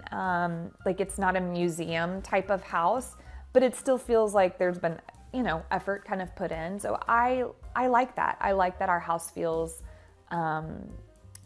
cozy to other people, or inviting, I should say, at least to other people. So I've been told. I definitely didn't design it with that in mind. I just tried not to isolate my husband by doing everything myself and not making it feel like he was living in a woman's home. It was his too. So that was what I was going for, is to try to make it feel like it was also his house. So yeah, that makes me really happy when people feel good in my home. Other than that, we have a lot of windows, and I like the natural light, and I think that even allows me to play with color in a different way because I do get so much light.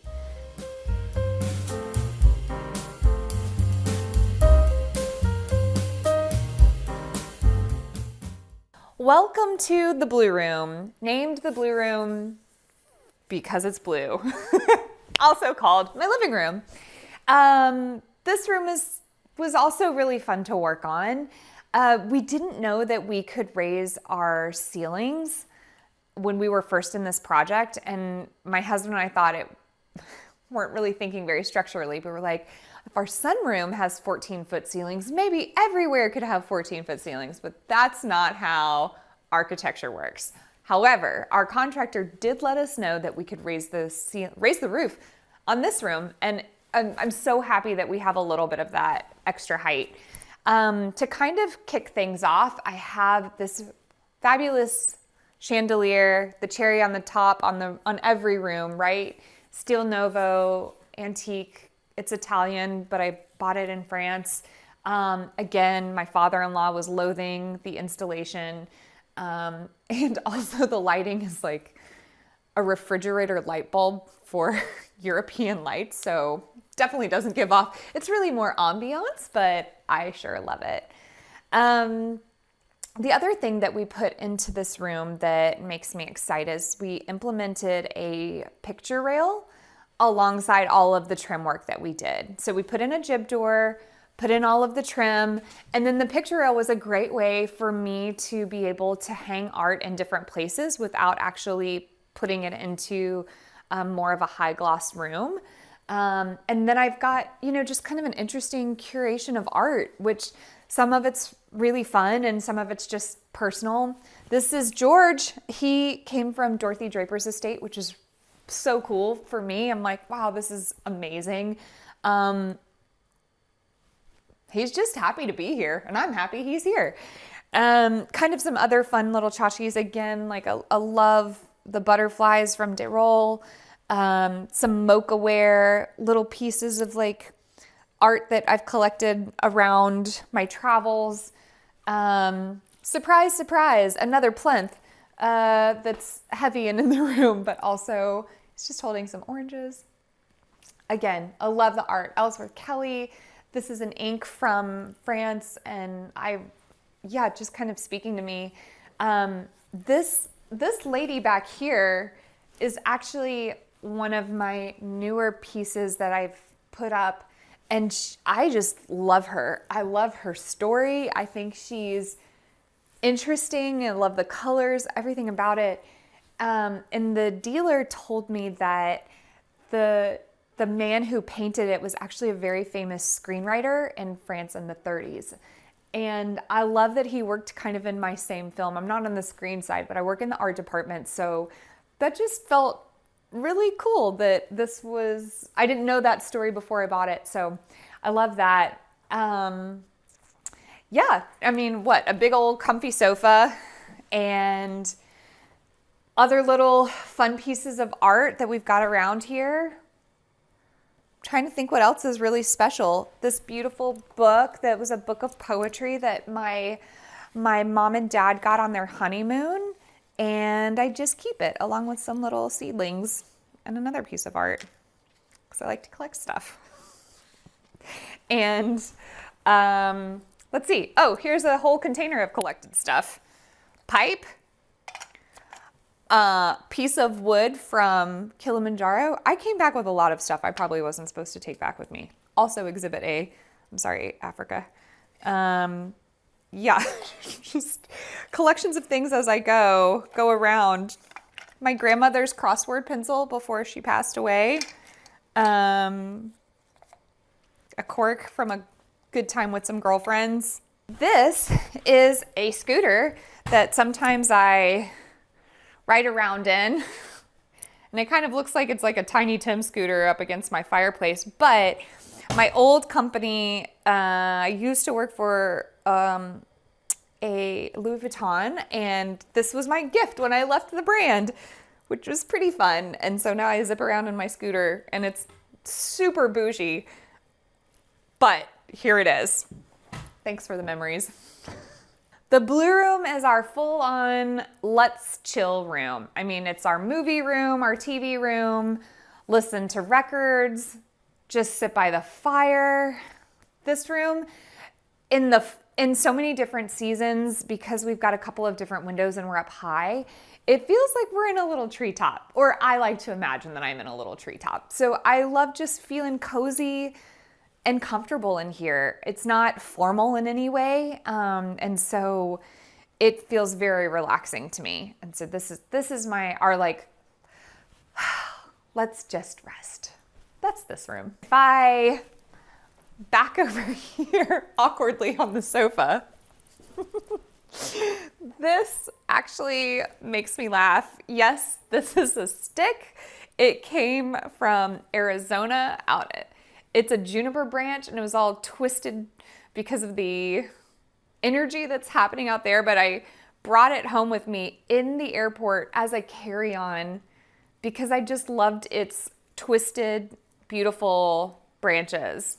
The rug in this room was purchased from a local rug gal, Relic Home, and she just happened to have this colors. Originally, I had put it in my dining room, and then I switched it around, and I'm so happy with it in here. I at first was thinking it might feel too bold, but I kind of just took it and ran. I'm like, if we're going to go big in this room, let's just go ahead and go for it. So I love an antique. I love a Turkish rug. These colors were kind of speaking to me. I love all the rust tones. This is a Faro and Ball Hague Blue, and I was inspired by this color because it was pulling from a blue and a paper in my sunroom. So I kind of took that House of Hackney paper that's all the beautiful flowers and color. I didn't all the way color match each one, but I knew I wanted to bring people through the space and feel like it wasn't disjointed. So I took some of the blue tones from there and found this.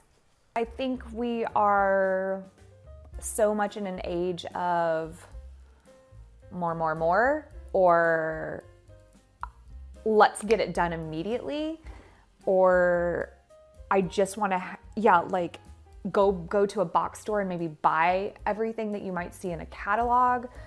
So I think that the soul portion of the home comes from surrounding yourself with things that you love. And that could be different. That's going to be different inevitably for different people. There's pieces that kind of make me smile, and though that juxtaposition between functionality and purpose and your personality is what's going to bring the soul to the house. So that's why mine is filled with lots of weird traveled tchotchkes or things from my family that I've picked up, or memories that you're like, oh, there's a champagne cork in this little bowl over here because I remember the night that was really fun. And it's probably cluttery to some people, but for me, those are like fun memories, and that's the joy. And why not? Why not have your house filled with things that bring you joy?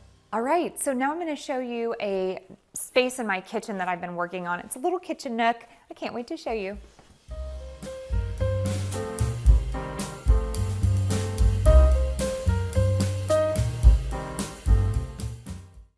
All right, this is something that's really fun. This is an old TV amois that was in my parents' house, and my mom won it off my dad in a bet from the famous tennis match with Billie Jean King and Schmurmer Nurmer guy that I can't remember because it doesn't matter because Billie Jean King won. And so, open it up. The TV is here. There's a record player. There's an 8-track. All of the functions of the armoire, and I just made it into a little coffee bar.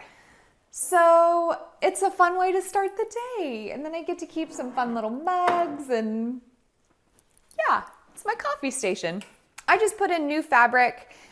This was, I think, S. Harris, if I'm not mistaken, but kind of lightened it up a little bit. I wanted my kitchen to feel like butter, so I love like a soft butter yellow.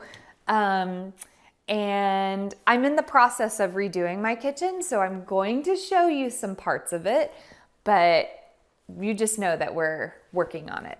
Mwahahaha. But what is done is this little nook. So this, again, you guys know I'm a sucker for some lighting.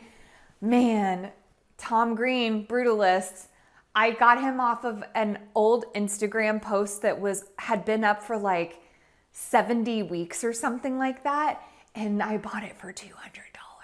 Shh, what? That's crazy. A pub table from my parents' house, a lovely little antique chair from another interior designer, local Robin Rains. And then this settee is so special. Again, another antique piece, and had it reupholstered in Rosanaki. I love it. It's like the butter yellow I kind of was talking about, except for I'm going to make you work for it. We kept the trim. So the trim is original to the piece, and I thought that was really cool. This lady was from Peru, and she's real old. And she, again, I took from my parents' house. They probably don't have anything in their house anymore because it's now all living here. Another pedestal. My girlfriend Britt sold me this really fun dried flowers. And that's and then again, little tiny hands portrait man over yonder. He's was sourced from a local vendor in a bee. So lots of fun little things happening here. I like there's the big frame window. It's probably blown out and you can't see it, but I see all my wildlife. My deer are always out there, and I'm encouraging them by feeding them all the time. All right, so the kitchen layout was something my husband, thank you, dear Lord, is the cook in our house. So one thing that he was excited about was this kitchen layout. And I'm not gonna fight him on him because I basically did the rest of the house. So what I am switching out are just a couple of little things. I took out some big posts that were here in the bar, and I changed the lights here, and then maybe like the kitchen hardware, but that's about it. So I have some work to do for what I would like. I brought in these fun little 70s stools, and then somehow I'm gonna figure out how to hang this bar footrest because it's awesome and it has some lion heads on it, but just hanging it seems to be a little bit of a challenge, but I'm gonna figure it out. So what I'm thinking, and you can just tell me how you feel, I'm gonna keep this black. I'm going to keep the marble countertop, and then I'm just gonna switch out all of this backsplash. So we're gonna put the light switches, the electrical, all in up here, and then we'll put a full-length fluted tampered marble up here so it'll feel kind of really clean. And then I'm just gonna switch out this faucet and probably do some panel-ready appliances. I just feel like I want this whole kitchen to feel kind of easy. I know that's probably not a trend right now where it just disappears, but I think that's what I would like to have, especially because I have some vibrant rooms in the house. So panel-ready appliances and just probably this cool tampered marble or a variation of it, something like that on the backsplash. Home it's where you can come in, feel comfortable, be yourself, allow people into your space that make you better, that it's a precious time to recharge. It's a place to invite your loved ones. It's a haven, a safe haven. It's a place of creativity. It's a place of rest. I think it's so many different things. And even just to simplify that it is the people that are in your space. For me, you know, it doesn't always have to be about walls, but the home is really where you're holding the things that are most precious to you. On today's episode of Homeworthy, we're visiting the Nashville home of interior designer Katherine Brader. Katherine lives in an English Tutor cottage that's over a century old and is located in a historic part of the city. Filled with treasures from her travels, traditional touches, as well as pops of color, Katherine and her family have truly made this home their own. Enjoy! You're watching Homeworthy, where we believe every home has a story. Before today's episode, click the join button below to support all of the storytelling we do on this channel. Our growing community of members help to directly fund more videos so we can capture these extraordinary homes from around the world. So join today to receive early and exclusive access to new Homeworthy videos. Hey Homeworthy, I'm Katherine. Welcome to my home here in Nashville. I'd love to show you around.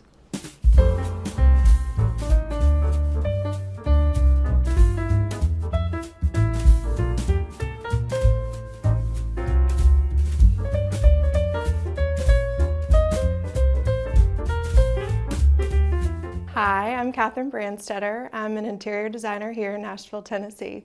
So our home is in the Belmead Links neighborhood. It's a really sweet little section of kind of the Belmead area in Nashville. It's in a historic overlay, so all of the homes here follow certain regulations to maintain the integrity of the neighborhood. So we bought this house in 2019. It's an English Tutor cottage is how I describe it. It was built in the 20s, so has lots of great character and old house quirks, but you know, I love old houses and I love it. It had great bones when we saw it, and actually we bought it without seeing it. We came up for the inspection, but we were living in Atlanta at the time, and I had told my husband I'd been kind of eyeing some properties and they were going really quick. I think Nashville was just really starting to get crazy real estate wise. And I was like, okay, the next house that comes up and I say, I think we should jump on it, we should jump on it. And I was getting my nails done and I was sitting there scrolling, and after about 10 minutes I texted him and was like, okay, I think this is the one, we need to act on this. And so we made an offer sight unseen, and it was accepted, and we came up for the inspection, and it definitely needed some work, a little love, but I knew it had great potential, and we've really made it ours. Welcome to our living room. This is the first room you walk into when you enter our house. It's one of my favorite rooms. We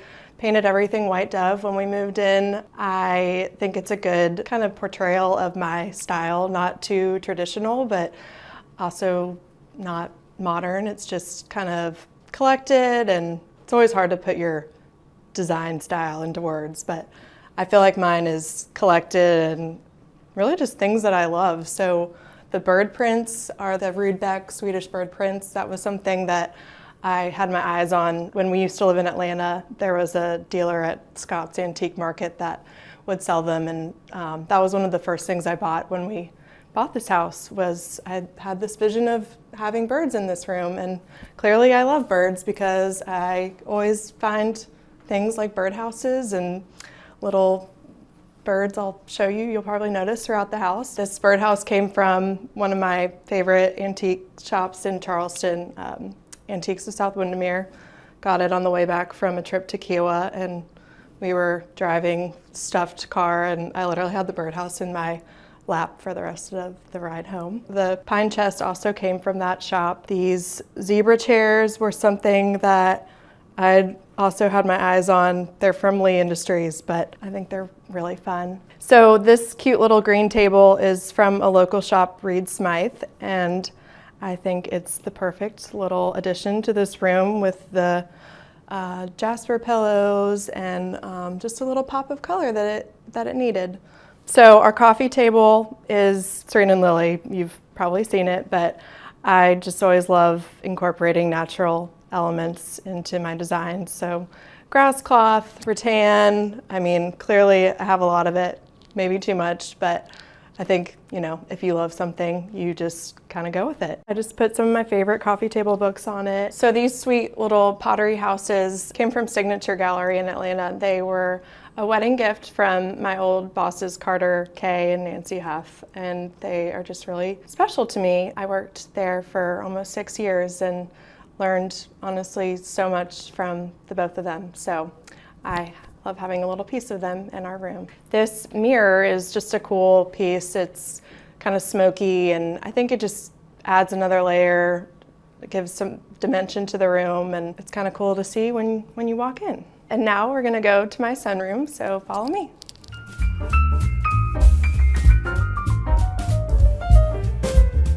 Welcome to our sunroom. I love this room. The windows were definitely one of the selling points for me on the house. They're original. We lined it with Philip Jeffries grass cloth. It has just slight blue kind of background color. It gets great sun. It's happy. I love, you know, coming in here and I would say read a book, but it's more like drink a glass of wine, let the kids play.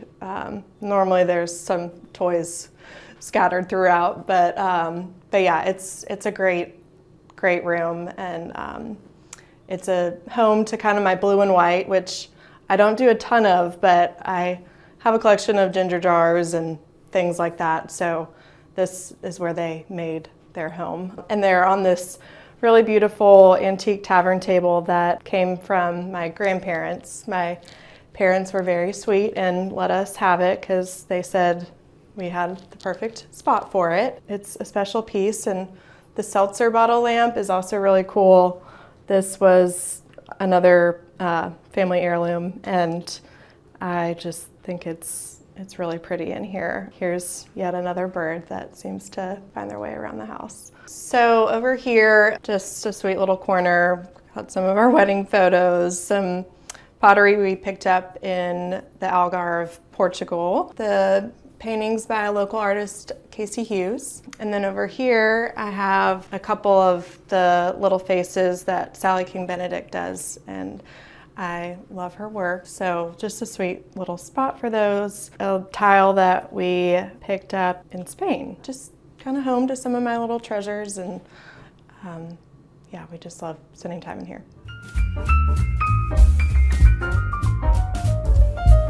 So here we are in our dining room. This is right off the living room, the front of the house, and it's kind of our moody, dark blue-green room. It's Faramball in Craya. I love this room. It's a nice kind of break from the white dove that's adjacent. I love, obviously, my bamboo rattan obsession. I think eventually we'll get more of a formal kind of dining table and chairs. We've kind of outgrown this one, but it's served its purpose, and I picked it up at Scott's in Atlanta. Well, actually, we had sold it to a client when I worked for Carter.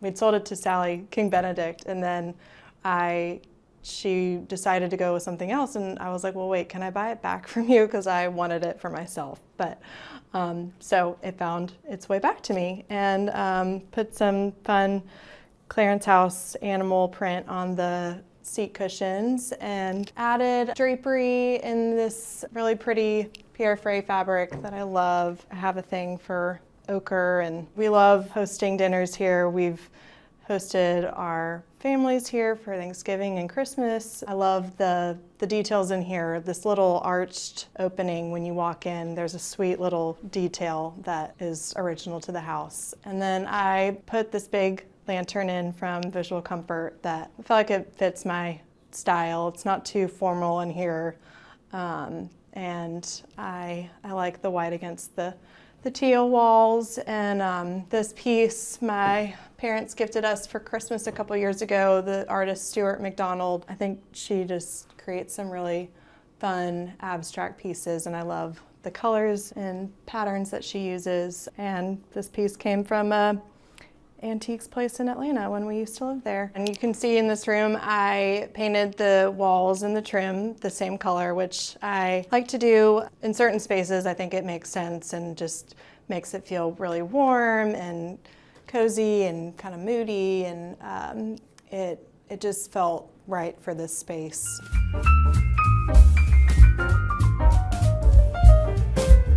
On the way to the bathroom, I thought I would show you our hallway. It's the central part of the house.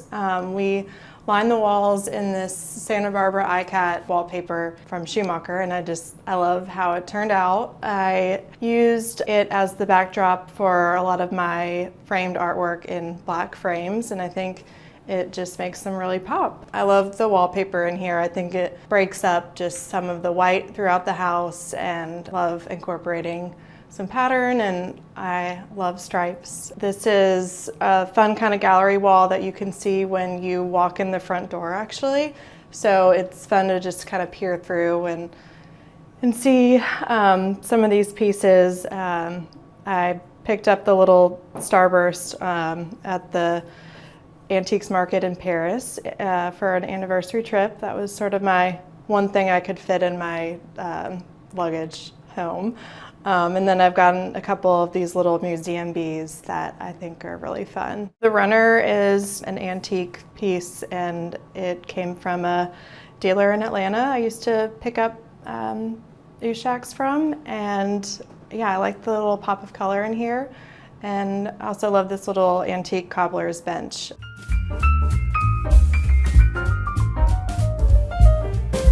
So welcome to our hall bath. This is actually a full bath. It has a tub, but it functions as our powder room.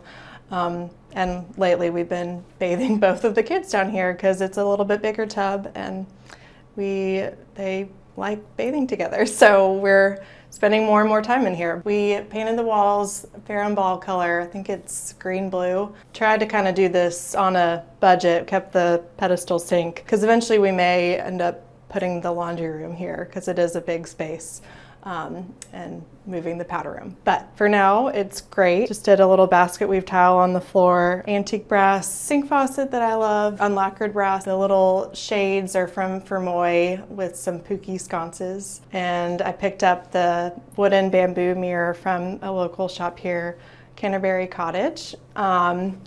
These frames I picked up at Gas Lamp Antiques here in Nashville for like $25 each, and then had one of my favorite artists, Renee Bouchon, commission some botanicals for me that I think are really fun with popping against the blue, tying in the colors from the rug. Oh, and then there's these funny little bottoms that are framed, and I think they're just kind of quirky and fun. So, and this is a sweet little hand towel that one of my best friends from college, Cleveland Crook, created. She just launched her own custom textiles and embroidery company called All the Feels, F-I-L-S.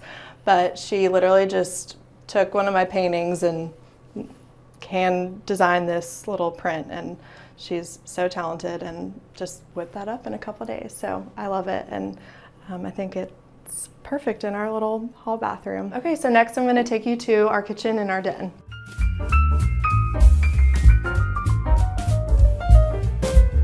Welcome to our kitchen. I'll preface it and say I call it our Band-Aid kitchen because I get to work on really beautiful kitchens for clients, and I think, this isn't our forever, but it is a lot better than what it was when we moved in. There were linoleum countertops and these really, really old cabinets that had these like grip pulls at the top, but also hardware that looked kind of like little spirally things.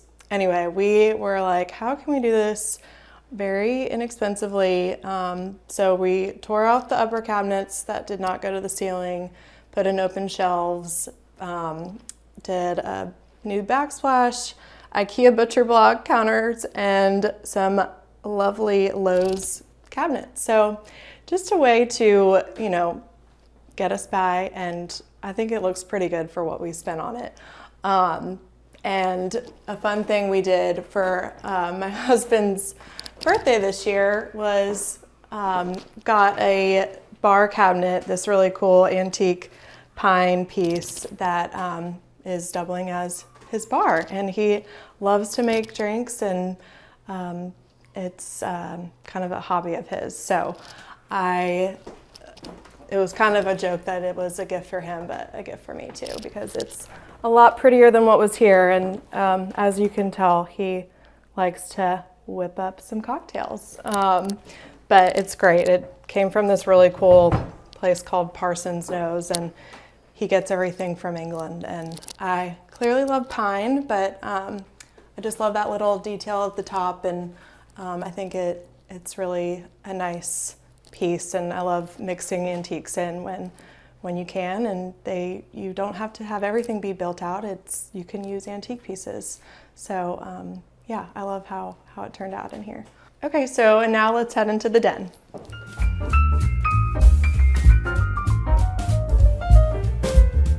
So welcome to our den. This is the room we probably spend the most time in. It was also part of the renovation we did last year. We finished last summer and really made this room a lot happier. There used to be this really dated corner fireplace over here that I hated.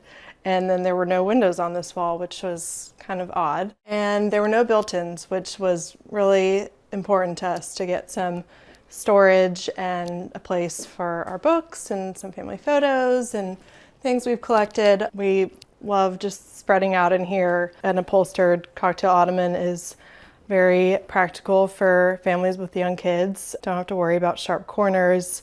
I used this fun jasper print on it because it really hides anything. Brown performance fabric that is just also hides everything. Like, I mean, formula, wine, all of the above gets spilled on it, and it just doesn't show a thing. So it is really nice to have a room where you're not worried about people just, spilling when friends come over. I like to, we like to have our guests feel comfortable and not worried like they're going to stain something. And I think that this room feels that way. Nothing's too precious, but also it's, comfortable and bright and happy and just relaxed feeling. And I love how the built-ins turned out. It just was a big game changer in here. We painted them this Boothbay gray color that is just like a pretty kind of blue gray. And yeah, and then we also added this wall of sliding doors. It was just a smaller pair of French doors before, and this also just lets in a lot more light, which is great. This cute little spindle chair came from a local antique shop here, Patina, and I love little child's chairs, but Charlie loves sitting in it, and I just think it's super cute. Now I'll take you out to our new screen porch.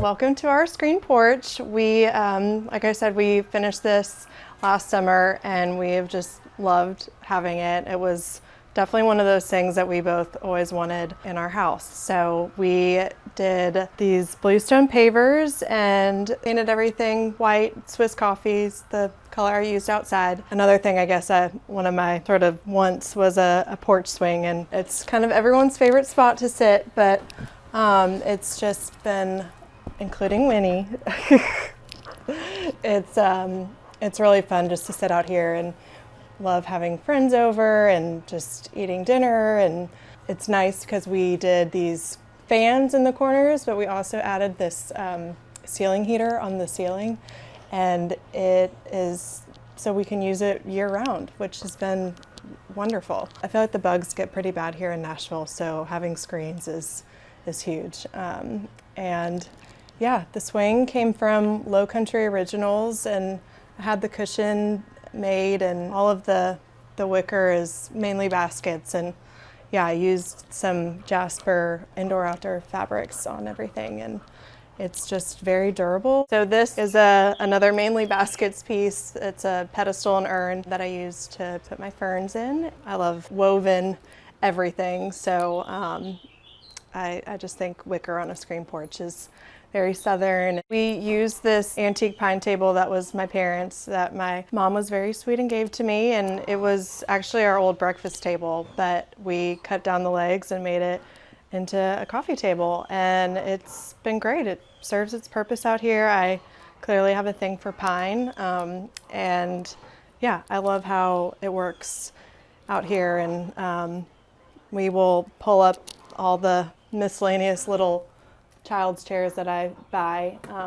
and Charlie and his buddies will eat dinner here, and Lily will soon enough. And then I think one thing that was nice when we renovated and built this wood burning fireplace was we made a little spot for wood so that we don't have to run to the back to get more firewood. So I think it's nice to have the bench seat and then the firewood storage underneath. Okay, and next I'll take you upstairs to see the kids' rooms.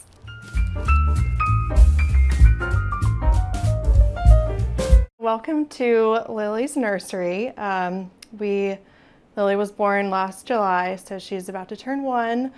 And this is obviously my very girly little haven. It was not a secret that I had always hoped I might have a little girl. It was kind of a joke amongst my friends, but I clearly was excited to design a pink nursery. So I went more peach, but it's a lot of pink and peach. The wallpaper is from Les Indians. It's one of my favorites.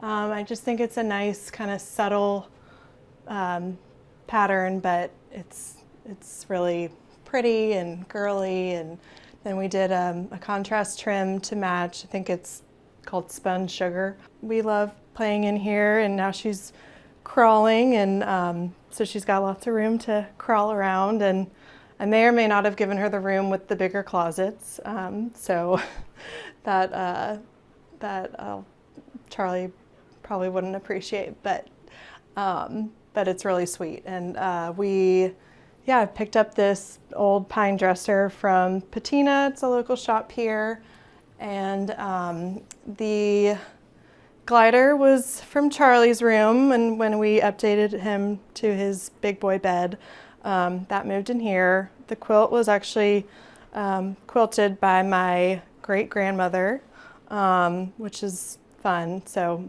I've got a few of them that we pull out. And we added on the window seat, which I love. This used to be our guest room. When we made it the nursery, we built this window seat, which is just really sweet. I always kind of envisioned having one to read books on and just hang out, and Winnie gets another little perch in the house. But this little dormer is, I think, just like the perfect spot for a window seat. And these cute little framed little florals, dried flowers, are her initials, and they came from this company called Matilda Goad. I think they're really, really sweet. And yeah, I mean, lots of pink. But I think it's really sweet in here. And then the canopy is really fun. I like the little touch of cornflower blue in here. And the framed bonnets were also a family piece that used to hang in Charlie's room, but those were also made by my mom's grandmother. So I love just incorporating little family special heirlooms, and I think they're really sweet in here. And obviously have a nod to Winnie.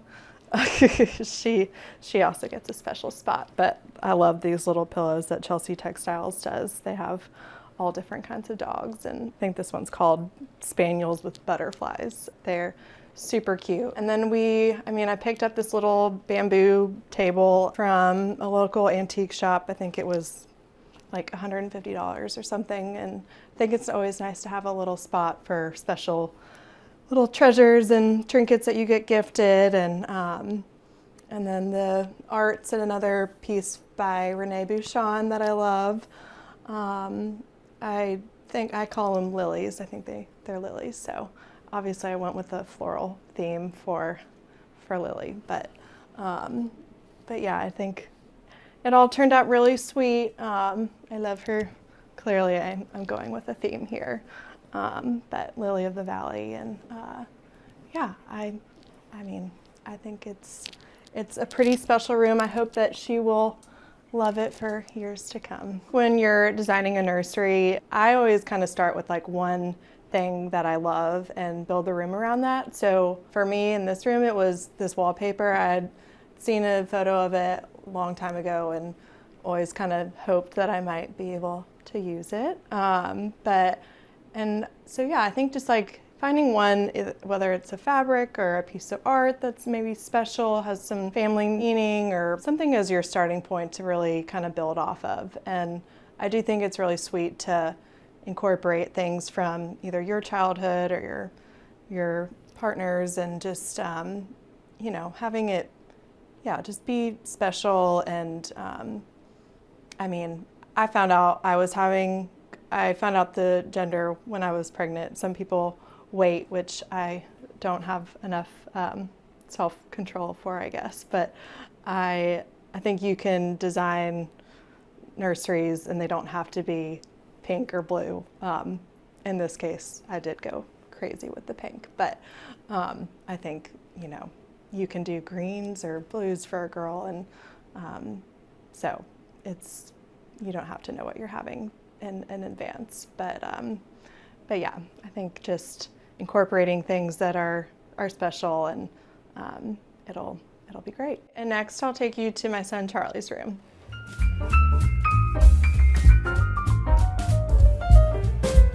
This is Charlie's room. We recently moved him to his big boy bed. He was in his crib before, but he has taken very well to the bed, and I selfishly like it because we can read books and snuggle before bedtime, which has been a really sweet little thing we do. His room is another one of my favorites. I love the wallpaper.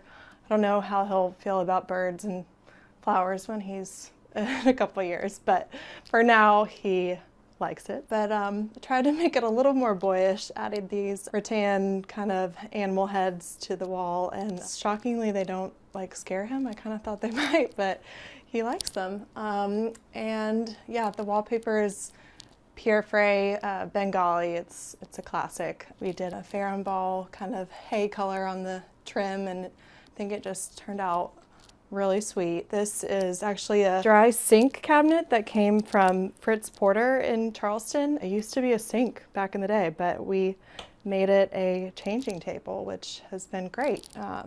He's almost out of diapers, so that is good because he's getting a little big for this. But yeah, it was cool. I was actually shopping with my mom the day we found it, and I was like, oh man, that would make such a cute changing table. And I didn't know I was pregnant yet, but then like a couple days later I found out I was, and so I called the shop and bought it, because before I didn't want to jinx it. I was like, I really want to buy that, but I should probably wait till I'm pregnant. But anyway, it's been a really cool piece. And love this little bamboo wall shelf. Came from Courtney Barton I think she's in Texas. She gets really cool things that I love looking at her website.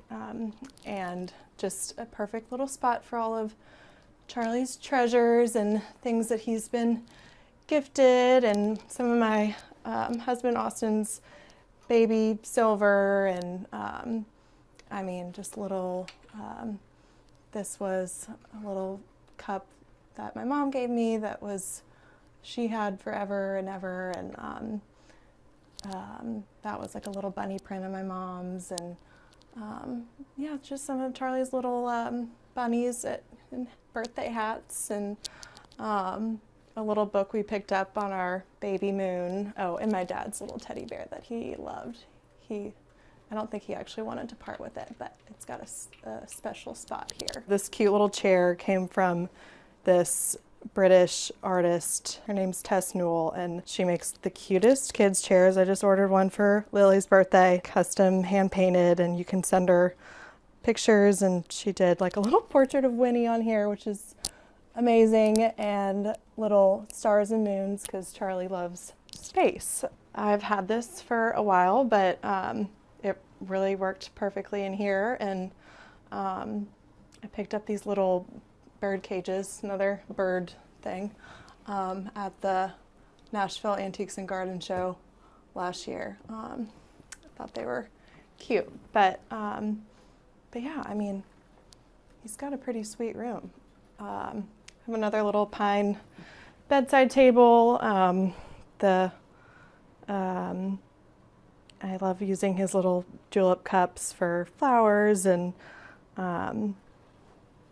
little spot for his books that he picks out before bed. And if it's after 8, we don't do any more books. That's a new rule.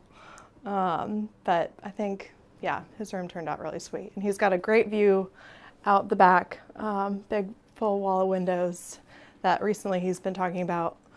He wants me to come look at the sunset with him. So he's, yeah, very big into the sun and stars and all of that good stuff. But yeah, I love his room.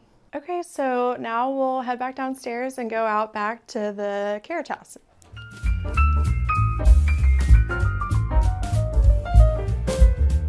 Welcome to my office. This is upstairs in the carriage house that built from scratch last year. Finished it up last summer, basically right before Lily was born. And obviously I love it. It's definitely my little oasis back here, and it's really how I envisioned it, because it was years of pinning home studio, and then it was, yeah, a labor of love coming up with the design and working with the architect and our builder and just kind of bringing it all to life. But we fit a lot back here. It's a 2-car garage, and we were able to achieve a studio space with plenty of storage for fabrics and wallpaper samples and all the things, and also we're able to get a separate guest bedroom and bathroom. So I feel like we really crammed a lot in a small space. It's been great to have this space to bring clients to, and just to have a little separation from my house. It used to be upstairs, which is now a playroom, but when we knew we were gonna have a second, it was a little extra kind of fire under us to get going with this, so we could have a true guest room and an office space for me. And the designers I've worked for in the past, I worked out at both of their houses, and I love that about this business. I think it's obviously what better place to work on interior design than out of your own home.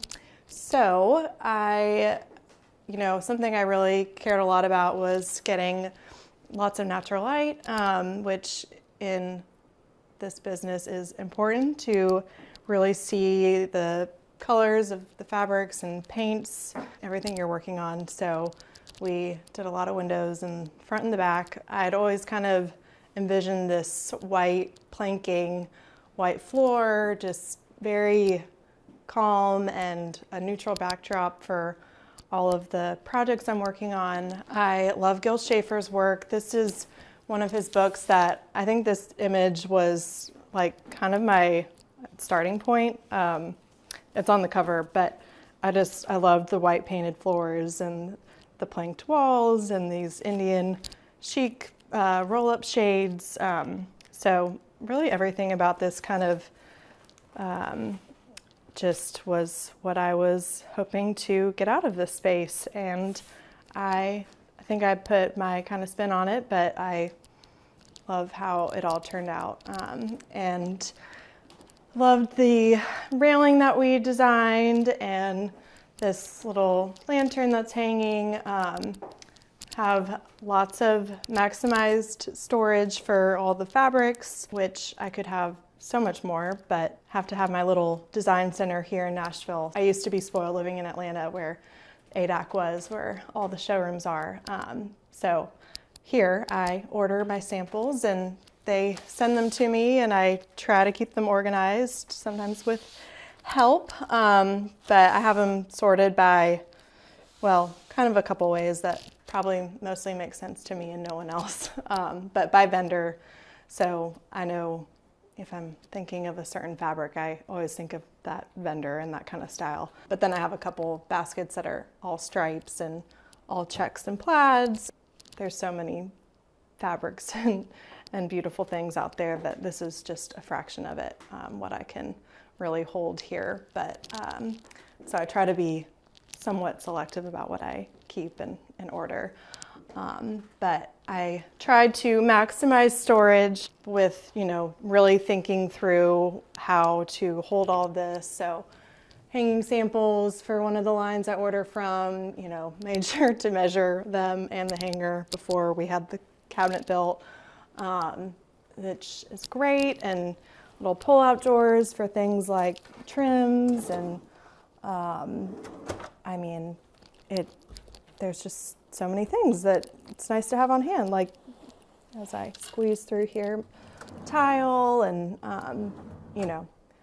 when you're doing a presentation, it's really helpful to have. And I always envisioned a big work table in the center, which it's funny, I did all these desks and I literally sit there every time. I don't know why, I just picked it, but I love sitting here and spreading out. And until last night late, there were fabrics all over the place in here. So this was a good excuse to get it cleaned up.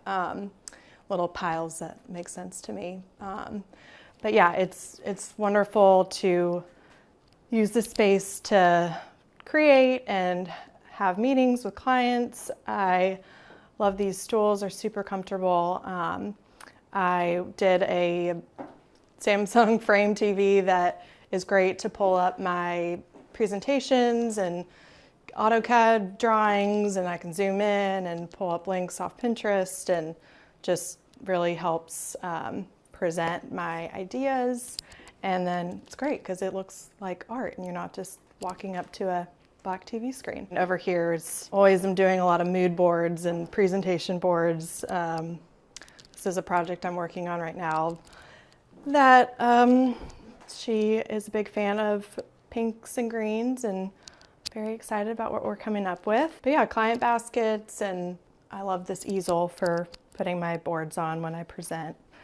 And this fun painting came from another artist in the UK, Rosie Harbottle, that I saw and I loved it and treated myself to it when I had a good month of work. This massive hanging shade also came from Europe, from Atelier Vime, and it was kind of in a probably expensive basket, and by probably it was, because it had to be crated and sent from overseas. But it's really fun, and I think it just warms it up in here. And I love it. It didn't even come wired, actually, so I just basically got this big shade. So I got that cord from Home Depot, and our builder was not thrilled with me, but I think it turned out really cool. I got into design, you could say I got into it young, because my mom was an interior designer. She worked for a firm in Georgetown. I grew up outside DC in Arlington. And she would hand draft for hours in the basement, and she had a little drafting table, and then I had this little miniature one next to hers, and I would pretend to do room layouts and floor plans and design our house while she was working. And so I always had this love for it, and for whatever reason, when I went to Georgia, I thought I wanted to be a news anchor, and went to school for broadcast news, and realized very quickly that I was not cut out for it. And so I thought about switching majors, decided to just graduate out of state 4 years, not do that to my dad. But then when I moved to Atlanta, I was very fortunate to meet Carter Kay, who is a very talented designer, and she sort of took me under her wing and really mentored me. And I lived a couple blocks from ADAC and was just immersed in the design world and learned so much from her. I took some classes at SCAD while I worked for her. And then when I moved to Nashville, I worked for Rachel Haverson, who's incredibly talented. And I worked there for a couple years, and then after I had Charlie, I decided it was time to go off on my own, and I launched Katherine Brader Interiors, and I've been in business for about 3 years now. I was really fortunate to work under some great designers, and you know, it's been really fun, you know, working for myself now and really being the one coming up with the schemes, and also seeing my vision come to life has just been really cool.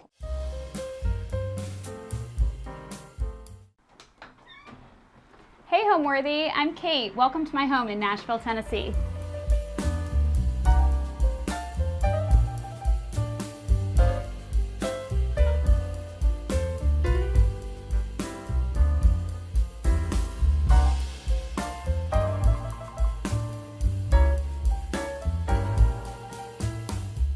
You're watching Homeworthy, where we believe every home has a story. Hi, my name is Kate Figler, and I'm the owner of Kate Figler Interiors, a luxury residential interior design firm. Welcome to my home. We are in the Green Hills neighborhood of Nashville, about 20 minutes from downtown, and we are in a home that I fell in love with the first time I saw it. It was designed by a famed Nashville architect by the name of Edwin Keeble. It's a Cape style home, but really has been updated and expanded to reflect, you know, modern sort of family living. And we will take you throughout the first floor today and show you all the different little nooks and crannies that I love.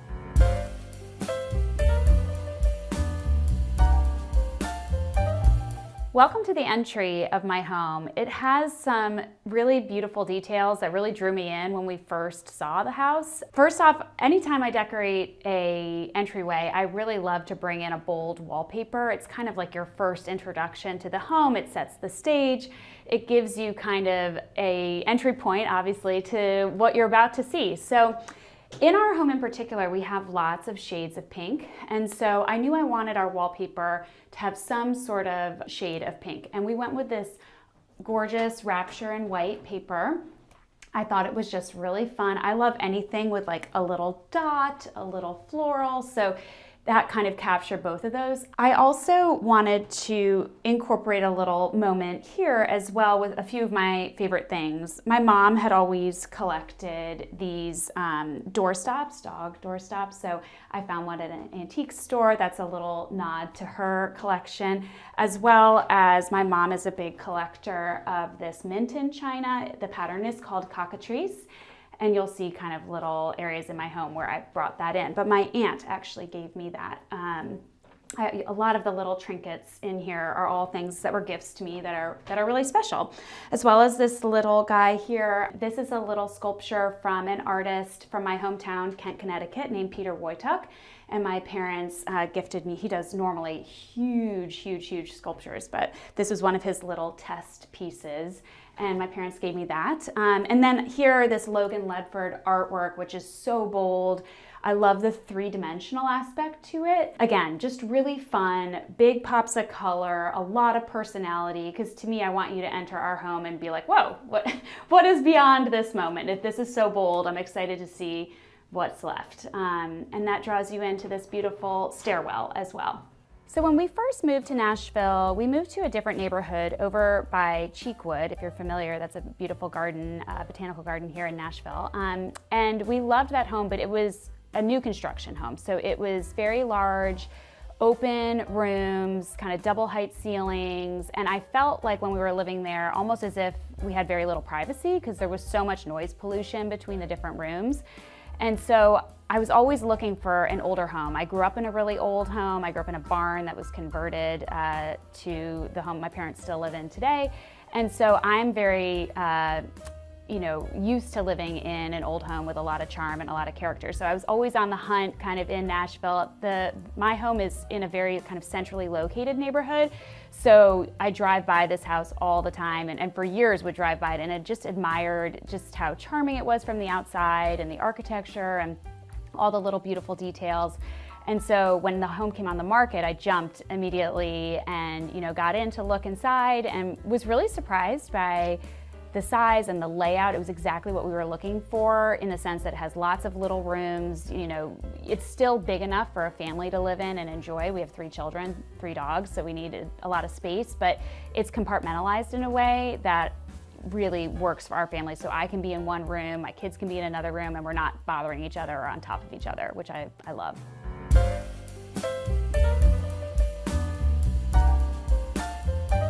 So this was one of the main areas of the home that just captured me when we first saw the home. The spiral staircase is just so beautiful, so traditional. And the architect of the home, Edwin Keeble, he was known for his use of, you know, kind of these archways and rounded shapes.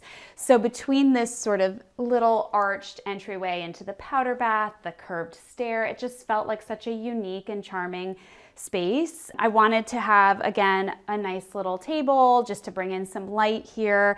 We have the Fermoy fabric on the skirted table. I love a skirted table. I feel like they add volume. It's another way to bring pattern into a home.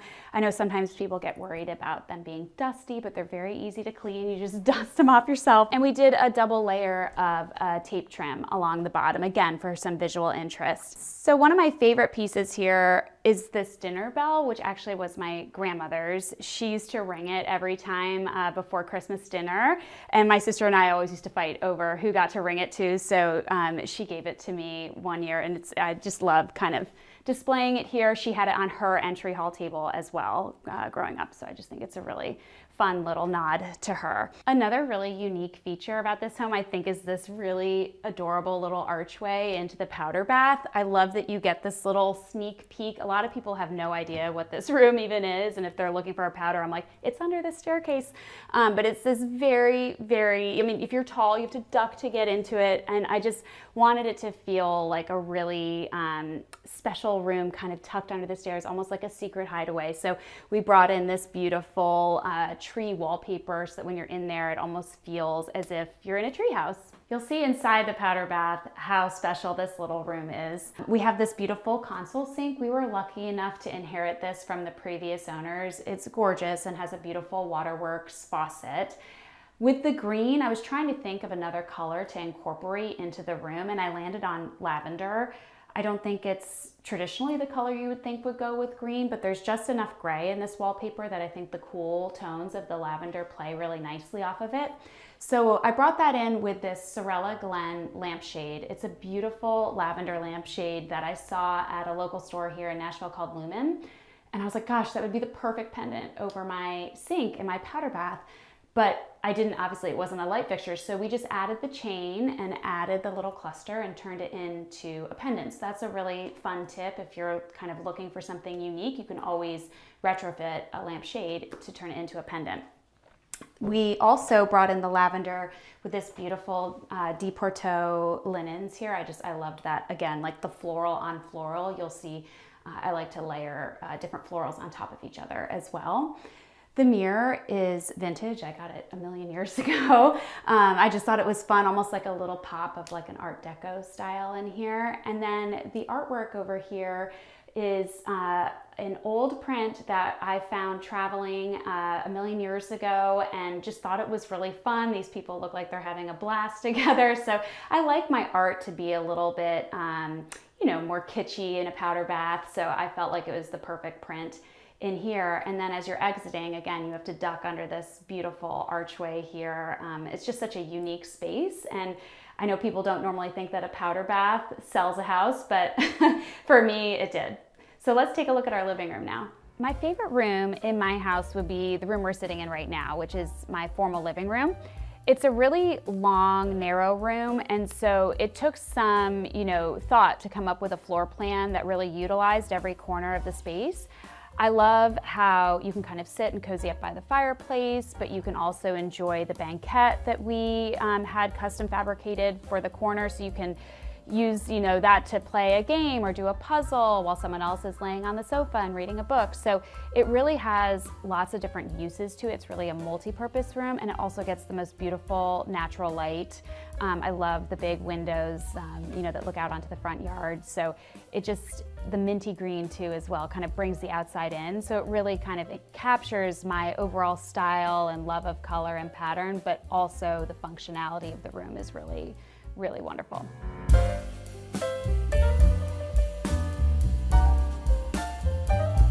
Welcome to my living room. As I said, this is one of my favorite rooms in this house. It's such a generous size. You can really use it for a lot of different purposes, which I love. I think sometimes formal living rooms get a bad reputation for being, the unused room in the house that no one ever goes in, you can't sit in.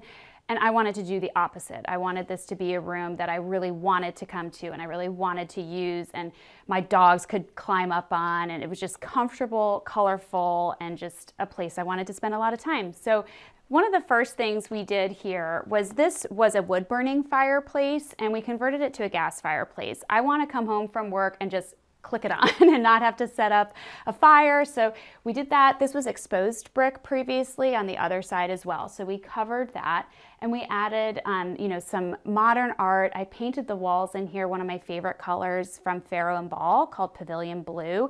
It's this sort of minty blue. It's hard to tell if it's green or it's blue depending on the time of day. So it really kind of brings the outside in and brightens up the space a lot, which I love. We also have this fun little vintage fireplace screen that I love, as well as some, pottery down on the bottom, just for a little bit of added interest.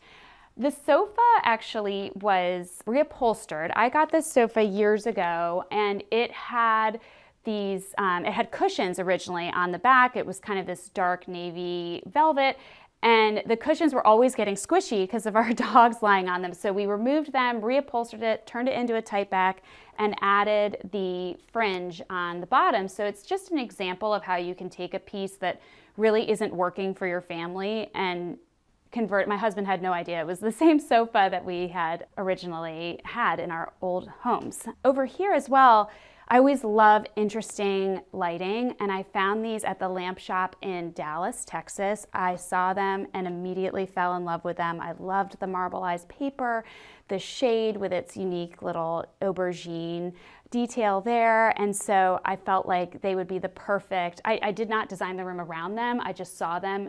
So it's one of those things, if you love something, buy it, you'll find a place for it, and that certainly here was the case. These chairs are another special piece for me. They were in my grandparents' formal living room in their house. The fabric is old, the chairs are old. I know they're not exactly perfect for the room, but I just can't bring myself to reupholster them. So it reminds me, my clients come to me a lot saying, I have this piece, I really love it, it's special to me. And I always encourage you to keep things that are meaningful to you because they remind me of my family. We paired these pillows with them that are a hand-painted silk that bring in some of the chartreuse and the blues and the teals in the room. And again, they don't necessarily go together, but I feel like because of the sentimentality of them, they're just really special to me and they mean a lot. Another unique aspect of this room that I had to really think through was all of the natural light that it gets, all the windows. And so I felt like personally draperies would have been very heavy in here, but I wanted to do something formal and I wanted to do something really traditional. And so we did this relaxed shade with the little tails on the side, which typically isn't something that you see a lot today. I feel like it's a little, considered maybe a little too old school, but I think when you pair this style of treatment with a really contemporary fabric, this is a ferric mason fabric, it almost looks hand painted, it just calms it all down and it makes it not feel so stuffy. And so I love the mix of this really traditional shape with this much more modern fabric. I think it's really fun and interesting. And here's another example of that, of how we take the old and the new and just kind of layer them all together.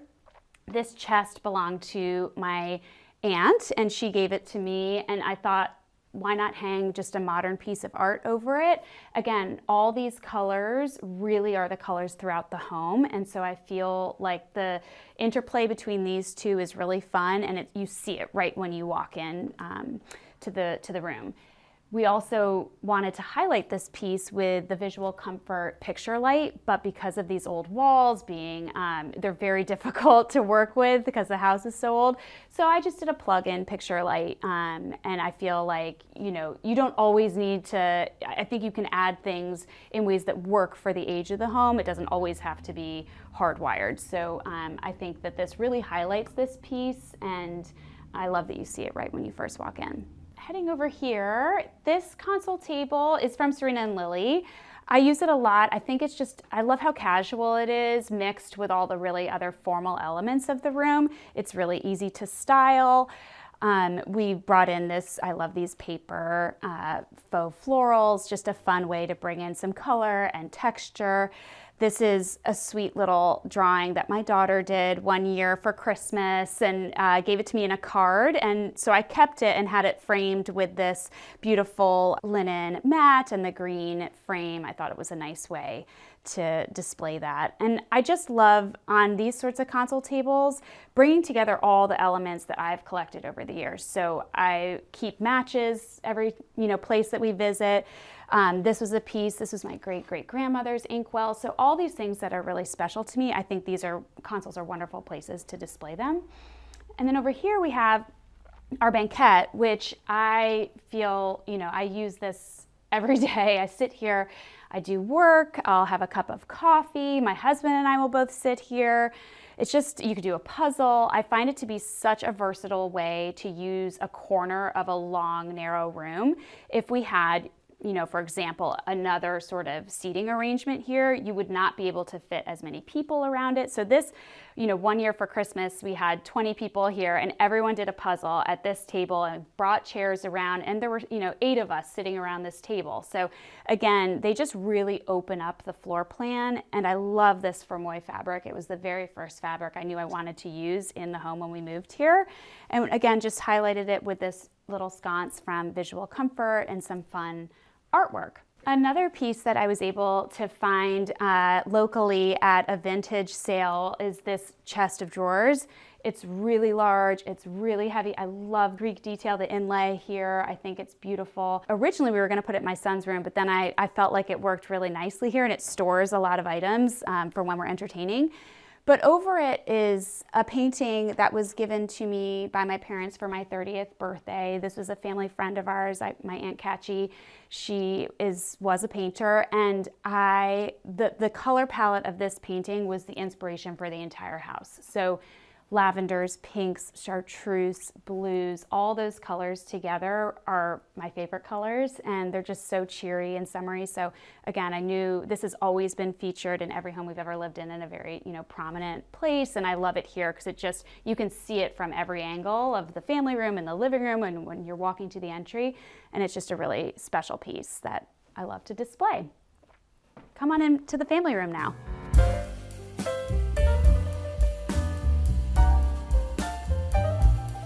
So welcome to our family room.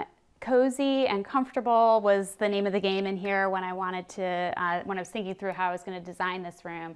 And I started off with the grass cloth Casablanca wallpaper. I love, again, a floral, but it's kind of a smaller scale, which I think is really beautiful. And grass cloth to me just is so comfortable, and it just oozes that sort of feeling of being in like a little cozy room. So I love to use grass cloth as much as possible. We had before exposed brick, and the previous owner had sort of a sofa and some chairs, and I felt like we like to entertain so much, I needed more seating. And so I'm normally not a sectional person, but in this instance I just wanted to maximize this floor plan. It's not a huge room. So we worked with Charles Stewart in North Carolina to customize this sectional sofa. It's in this really soft fabric from Figler that is uber durable. I mean, the number of times I've heard, "Mom, there's food or dirt or whatever," and you just vacuum or clean it up. So it's really, really easy to clean. And then lots of different pillows, all with different floral motifs on them. Again, I just love to layer and as many different patterns on top of each other as possible, but kind of they all have that thread of the blue and the green and the neutral colors as well. This is a Peter Dunham fabric, as is that in the corner, and this is the Althea pattern from Lee Joffa, which is one of my favorite all-time fabrics. I love the little hints of yellow in it as well, which is not a color that we use a ton of in this space, but I did want little pops of yellow in some of the rooms. You had this huge wall here to contend with, and I have these prints from Ornis Gallery. I love the botanical element. I think it's a nice traditional way to get, you know, a lot of art up onto a wall and to maximize that space there. And I just think they're really soft and soothing, and again, kind of reference that sort of theme of nature and bringing the outdoors in. Over here we have a chair from my showroom in Kips Bay, Dallas this year. I loved this bone inlay chair with the mauve cushion. Again, I don't think sometimes people would think to put that in here, but since there is this similar color in the banquette in the living room, I felt like the two pieces really spoke to one another nicely and, you know, just kind of tied the two rooms together. In thinking through the sectional and making sure that it was really going to function for our family, I wanted to, you know, think through the aspect of everyone wants to put their feet up when they're watching TV. So when you have as many kids and dogs and people over as we do, we really needed to think through the fabric. So we worked with perennials and did this faux leather on this. So it's completely wipeable. It's indestructible. I mean, really, you can do anything to it. So I love that when we have people over, we can put food on this and everyone's eating and you don't worry about any spills. It's also on casters, so you can kind of pull it over to you and put your feet up. So again, just wanted to make this room very, very comfortable and sort of indestructible. And last but not least, I loved the carpet that we chose in here. This is from a company called From Jaipur with Love. And we chose this sort of custom lighter blue thread to weave into the jute. I'm a big fan of natural fiber rugs. Even though they sometimes can be a little finicky when you spill on them, they just hide a multitude of sins and dirt and whatnot. And we found this one to just add that. I love a stripe, and it just kind of counterbalances all the floral going on in the space. So I'd love to take you now into our den. I would describe my design style as a mix of traditional and a little whimsical, a little contemporary. I really love to mix lots of different styles together. I would say ultimately the backbone of everything I do has a really traditional look at its core. So the shapes, the drapery styles, the use of tassels and prints and chintz and all those sorts of things are very traditional. But on top of that, I like to layer maybe more contemporary art or some more contemporary lighting. I also feel like my style overall really blends my history, and so I grew up in New England. I really appreciate the sensibility of a New England style and, you know, the charm and the use of kind of all of these different, antiques and whatnot, but then also this Southern femininity I love to incorporate as well. So almost every room in my house has a floral of some type in it. So I do think I like to blend sort of the northern look with the Southern look, and it really is emblematic of just kind of my history overall.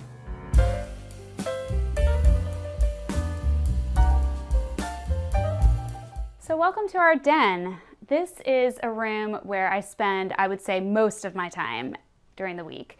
We love to have sort of like a dark, really cozy room in every house where you just curl up, watch TV, and of course in Nashville you need a little record player, a room to listen to music. So we have all of our records over here, as well as a lot of the books that are special to us. I'm a big reader, and I know that a lot of times people don't want to display books, but I love to display books personally. I think, you've read them, you put in the time, why not display them?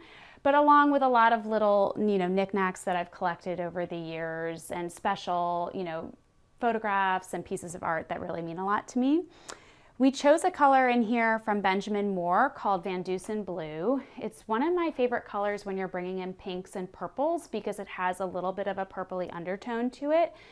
This is the original V-groove from the house, and I believe this was the original front door. So there's lots of little unique, charming details in here that I really love, as well as in the built-in, there's like a little scallop cutout.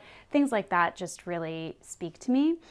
But in kind of working through how I was going to design this room, we landed on doing a pink velvet sofa, which I think most people would maybe be a little afraid to kind of really go bold, but this was a piece that had belonged to a friend that she was selling, and I grabbed it and was like, I think it'll look really great with this blue in here.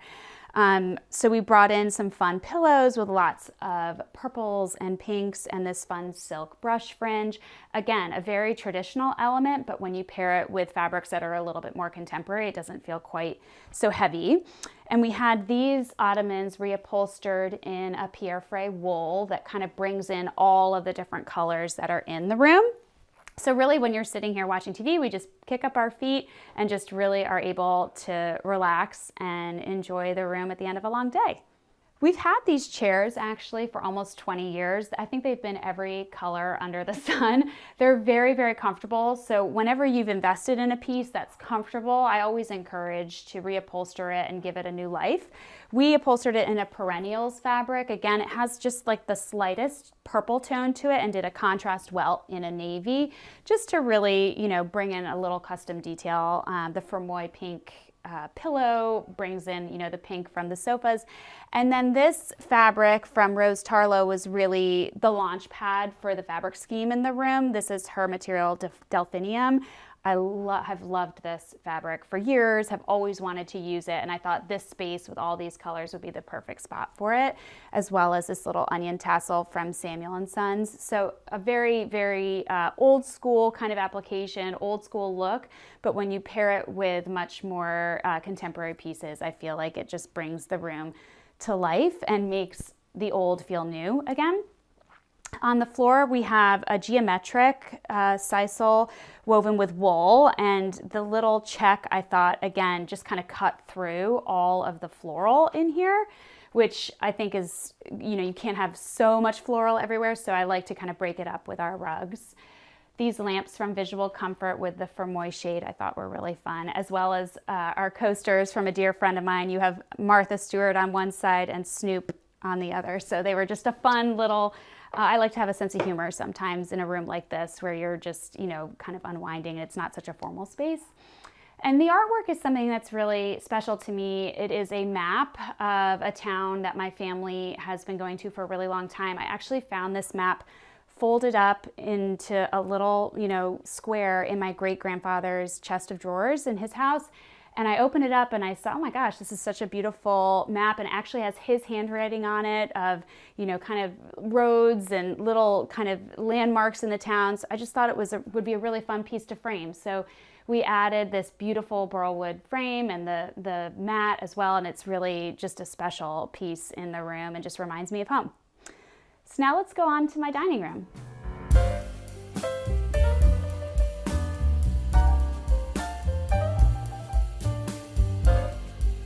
Welcome now to my dining room, the close second for my favorite room in this house, behind the living room. We started thinking through how to design the space when we saw this wallpaper from House of Harris, which I fell in love with the wisteria and the colors, the purple. I thought it was just a really nice way to tie in all those other little tones of purple and pink in the house. One of my favorite aspects of this room is the table and chairs. I've actually had these for a really long time. The table is from a company called Dunes and Duchess that are based in Northwest Connecticut, where I am originally from. And they're known for creating custom dining room tables. They have really interesting legs. I love the spool leg on this table. You can do any color. I chose a cerused oak top, and they have the most incredible varnish that they put on their tables. They are indestructible. So, drink rings, my kids do their homework on here. We've gotten Sharpie off of it. They're just really, really indestructible. And we don't have an eat-in kitchen in this house, which is kind of a unique aspect. So we eat dinner in here every single night as a family. So the table needs to be durable. It's not something we use once a year. So I love Dunes and Duchess for that, and Stacy is the best. The chairs, we wanted to do a rattan. I think, again, this sort of interplay between the formality of the wallpaper and, all of the other elements of this room, just making it feel casual with the rattan, I think is really a nice thing to do, and it really balances the room. We chose a House of Harris fabric for these pillows on the front, and then the back is a cotton and tout coral material with a little flange. The chairs are super deep, and so I learned when I first sat in them, okay, we're gonna need pillows, but I think that they really soften the look and soften the rattan, and I'm really happy with how they turned out. And then on the bottom, again, another faux leather of vinyl on the bottom here, so red wine, spaghetti sauce, all those things, we don't need to worry when they spill in here because we really eat in here a lot. The carpet is a vintage carpet that I found at the Nashville Rug Gallery, and I loved the sort of lavenders and corals in here and the greens, and felt like they really complemented the wallpaper nicely. It's a rug that I've had for a while and was able to kind of reuse it in here, and I thought it worked successfully with the wallpaper. This lucite piece is sort of a little modern touch in the room. Again, I found it at a vintage shop a really long time ago. It weighs 1,000 pounds. It's very hard to move, but I like that it kind of disappears. So again, the room is tight. It is not a huge space. So if we had a big, heavy piece of wood furniture here, I think it would stand out a lot more, and this kind of just blends into the background. But these are just a lot of collections that I have here. This was my great-grandmother's tea set. She and I share, my middle name is her maiden name, and so my aunt gave me this. It has all of her initials and her monogram on everything, so it's very special, and I love to display it. I like to display a lot of things, that I think sometimes get hidden away in a box, saved after you get married, but I think if you display your special pieces, they mean a lot. And then just a bunch of blue and white, that I've collected, some chinoiserie over the years. Love to kind of display those in a fun place as well. And then this mirror I found at an antique store. It actually has like a tiny little bit of red in it, which plays off the little notes of red that are in the bottom of the wallpaper. This mural has these little pops of coral and red, and so I thought that the mirror kind of blended really seamlessly with that. In order to balance all of the movement in the wallpaper, I really wanted to incorporate a stripe in here for the drapery, but I wanted them to be formal. So this material is a silk blend. It has the sort of formality that a silk brings to a room, which I loved. And I actually brought in 2 different colorways of the same fabric and just applied them differently on the drapery. So you'll see the green is run vertically here, and then I took the seafoam blue color of the fabric and pleated it to create this little ruffle detail on the edge of the drapery, as well as a little cord from Samuel & Sons just to highlight the transition between the 2 colorways. I'm a huge fan of a Brighton chair, and I love to bring them in. They're just so charming. And I think they always add a nice layer. And these are actually, every time we have a large group, we bring these up and add them to the end of the table, and they work perfectly for additional seating. Moving this way, we wanted to showcase some fun art in here. These prints are from a Nashville artist named Rollins Parker, and I actually had them on display at our Kips Bay show house in Dallas. And I brought them home and, was kind of debating what to do with them, and brought them in here, and I love, again, the sort of contemporary modern element and how abstract they are. Again, it just really balances the whimsy of the wallpaper nicely. And lastly, we have this chandelier from Vaughan. It's a piece that I think is really charming. I brought in the rattan chandelier shades, again, just to make it not feel too formal. But I love that it's a wood chandelier as opposed to a brass, but it has some gilt work on it. It's that perfect blend between formal and informal, and I think it really balances the room out nicely. So now let's head on into my kitchen. My journey into interior design is a little unique and also a little cliche, I feel like, at the same time. So I was an elementary school teacher for a long time, and then had children and stayed home with them, and my husband and I wound up moving a million times, and so we constantly were moving and redecorating and renovating, and at one point we were redoing a living room at a house that we lived in, and just doing some basic stuff, but kind of was the first entry point we had to some real renovation. And the builder looked at me and he's like, you should do this for a living, and it just kind of piqued my interest because I had never thought about doing this for a living. I just knew that I really had enjoyed it. So when we moved to Nashville about 6 years ago, a friend of mine asked me, really immediately, who did your house? And I said, I did my house. And then she asked if I would do her house. So that's kind of the, you know, cliche in the sense that I feel like a lot of designers who are self-taught get started in that way. But I will also say I grew up in a community that really appreciates design. I'm from, like I said, Northwest Connecticut, where our proximity to Manhattan brings in a lot of artistic types. My town is full of art galleries and antique stores, and so I always grew up with an appreciation for design, as well as I grew up in a house that appreciated design. My grandmother was incredibly chic, very, you know, always dressed to the nines, loved to decorate her house, loved to entertain. She did some really bold things in her home, and so I think just growing up around it gave me that appreciation for it. But eventually, I think moving and being in a new city really gave me that push to open my own firm, and the rest is history from there.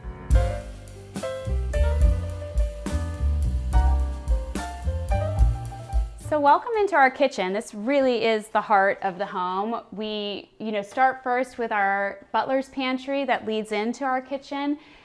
The butler's pantry is a nice transition, I think, between the dining room and the kitchen. I brought in this Sister Parish wallpaper. It's a neutral color, it's a small print, so it's not as bold as what's going on in the dining room, but it just kind of transitions you nicely into the kitchen, as well as we added this caning detail just to make it feel a little bit more casual. The prior owner actually had 2 doors here that had the windows from the house she grew up in, so she was really sentimental towards them and asked to take them with her when she sold us the house. So we had to make these doors, and I was trying to think through what to do, and I thought the caning was a really nice detail. Brought some texture and some additional color into the space. And I always love to style a bar with fun little pieces. This vintage lighter my mom gave to me. We used to go to the 21 Club in New York for dinner for Christmas every year. They've since closed, but she found this little guy, and I always think of her when I look at it. But lots of little fun pieces and funny photos of me and my husband, because, you know, there's always lots of fun to be had around the bar. So welcome to our kitchen. Again, it's another room that is just filled with so much natural light. It's always been a dream of mine to have a sink that looks out onto the backyard, and I love having that in here.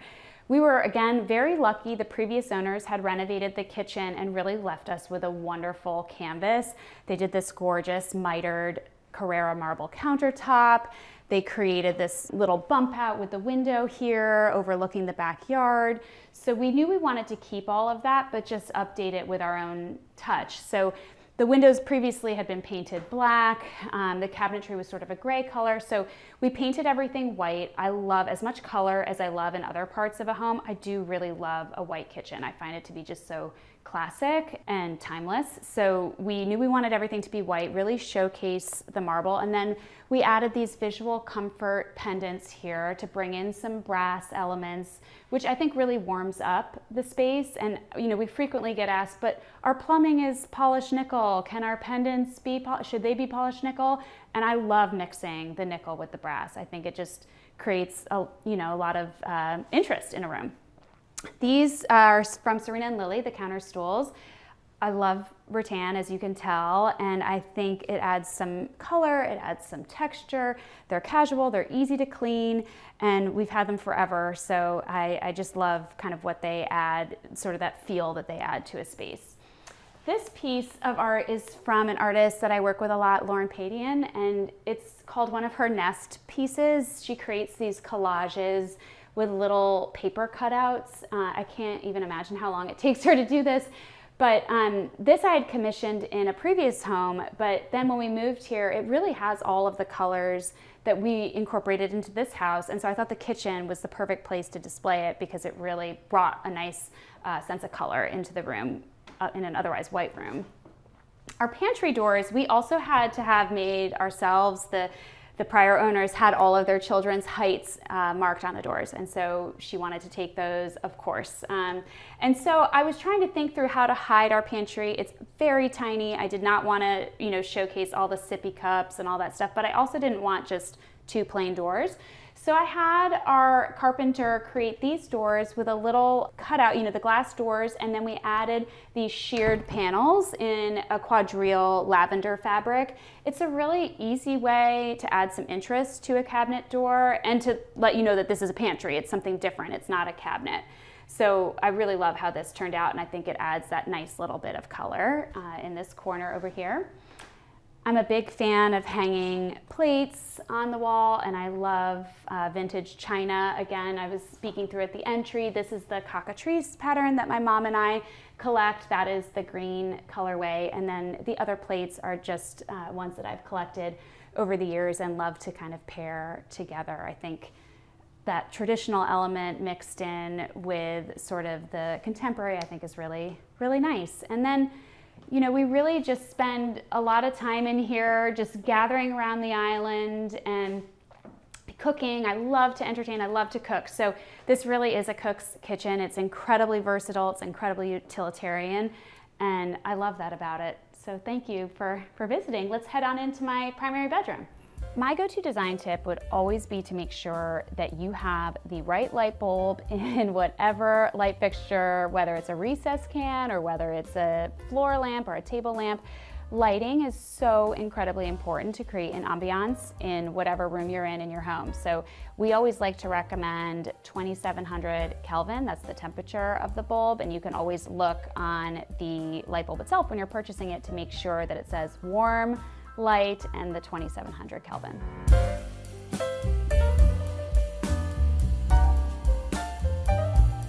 Welcome to our primary bedroom. It has been a dream of mine, I feel like, for years to have a bed with a tester over it, and I finally, when we moved here, decided now was the time. I'm luckily married to a man who lets me live out my feminine decor, and he does not complain. So we brought in this gorgeous Raoul fabric. I love all the colors in it, the blues, the purples, the pinks. And that was a material I had wanted to use for a long, long time and was just excited to be able to have the opportunity to use it in here. We did, as I said, this custom tester over the bed. The bed is from Coulson Horton, which is an awesome direct-to-consumer company. I love them so much. They do great beds and stools and chairs, and they're just really fun to work with. So I loved the shape of the bed. I thought it was a really fun look, and it kind of wasn't so formal because the tester itself obviously is incredibly formal. And then beautiful linens. Deporteau is just an all-time favorite. I love kind of layering the shades of purple in here. And then we also worked with Biscuit Home with this beautiful dot embroidery for the duvet as well as for our actual bedding.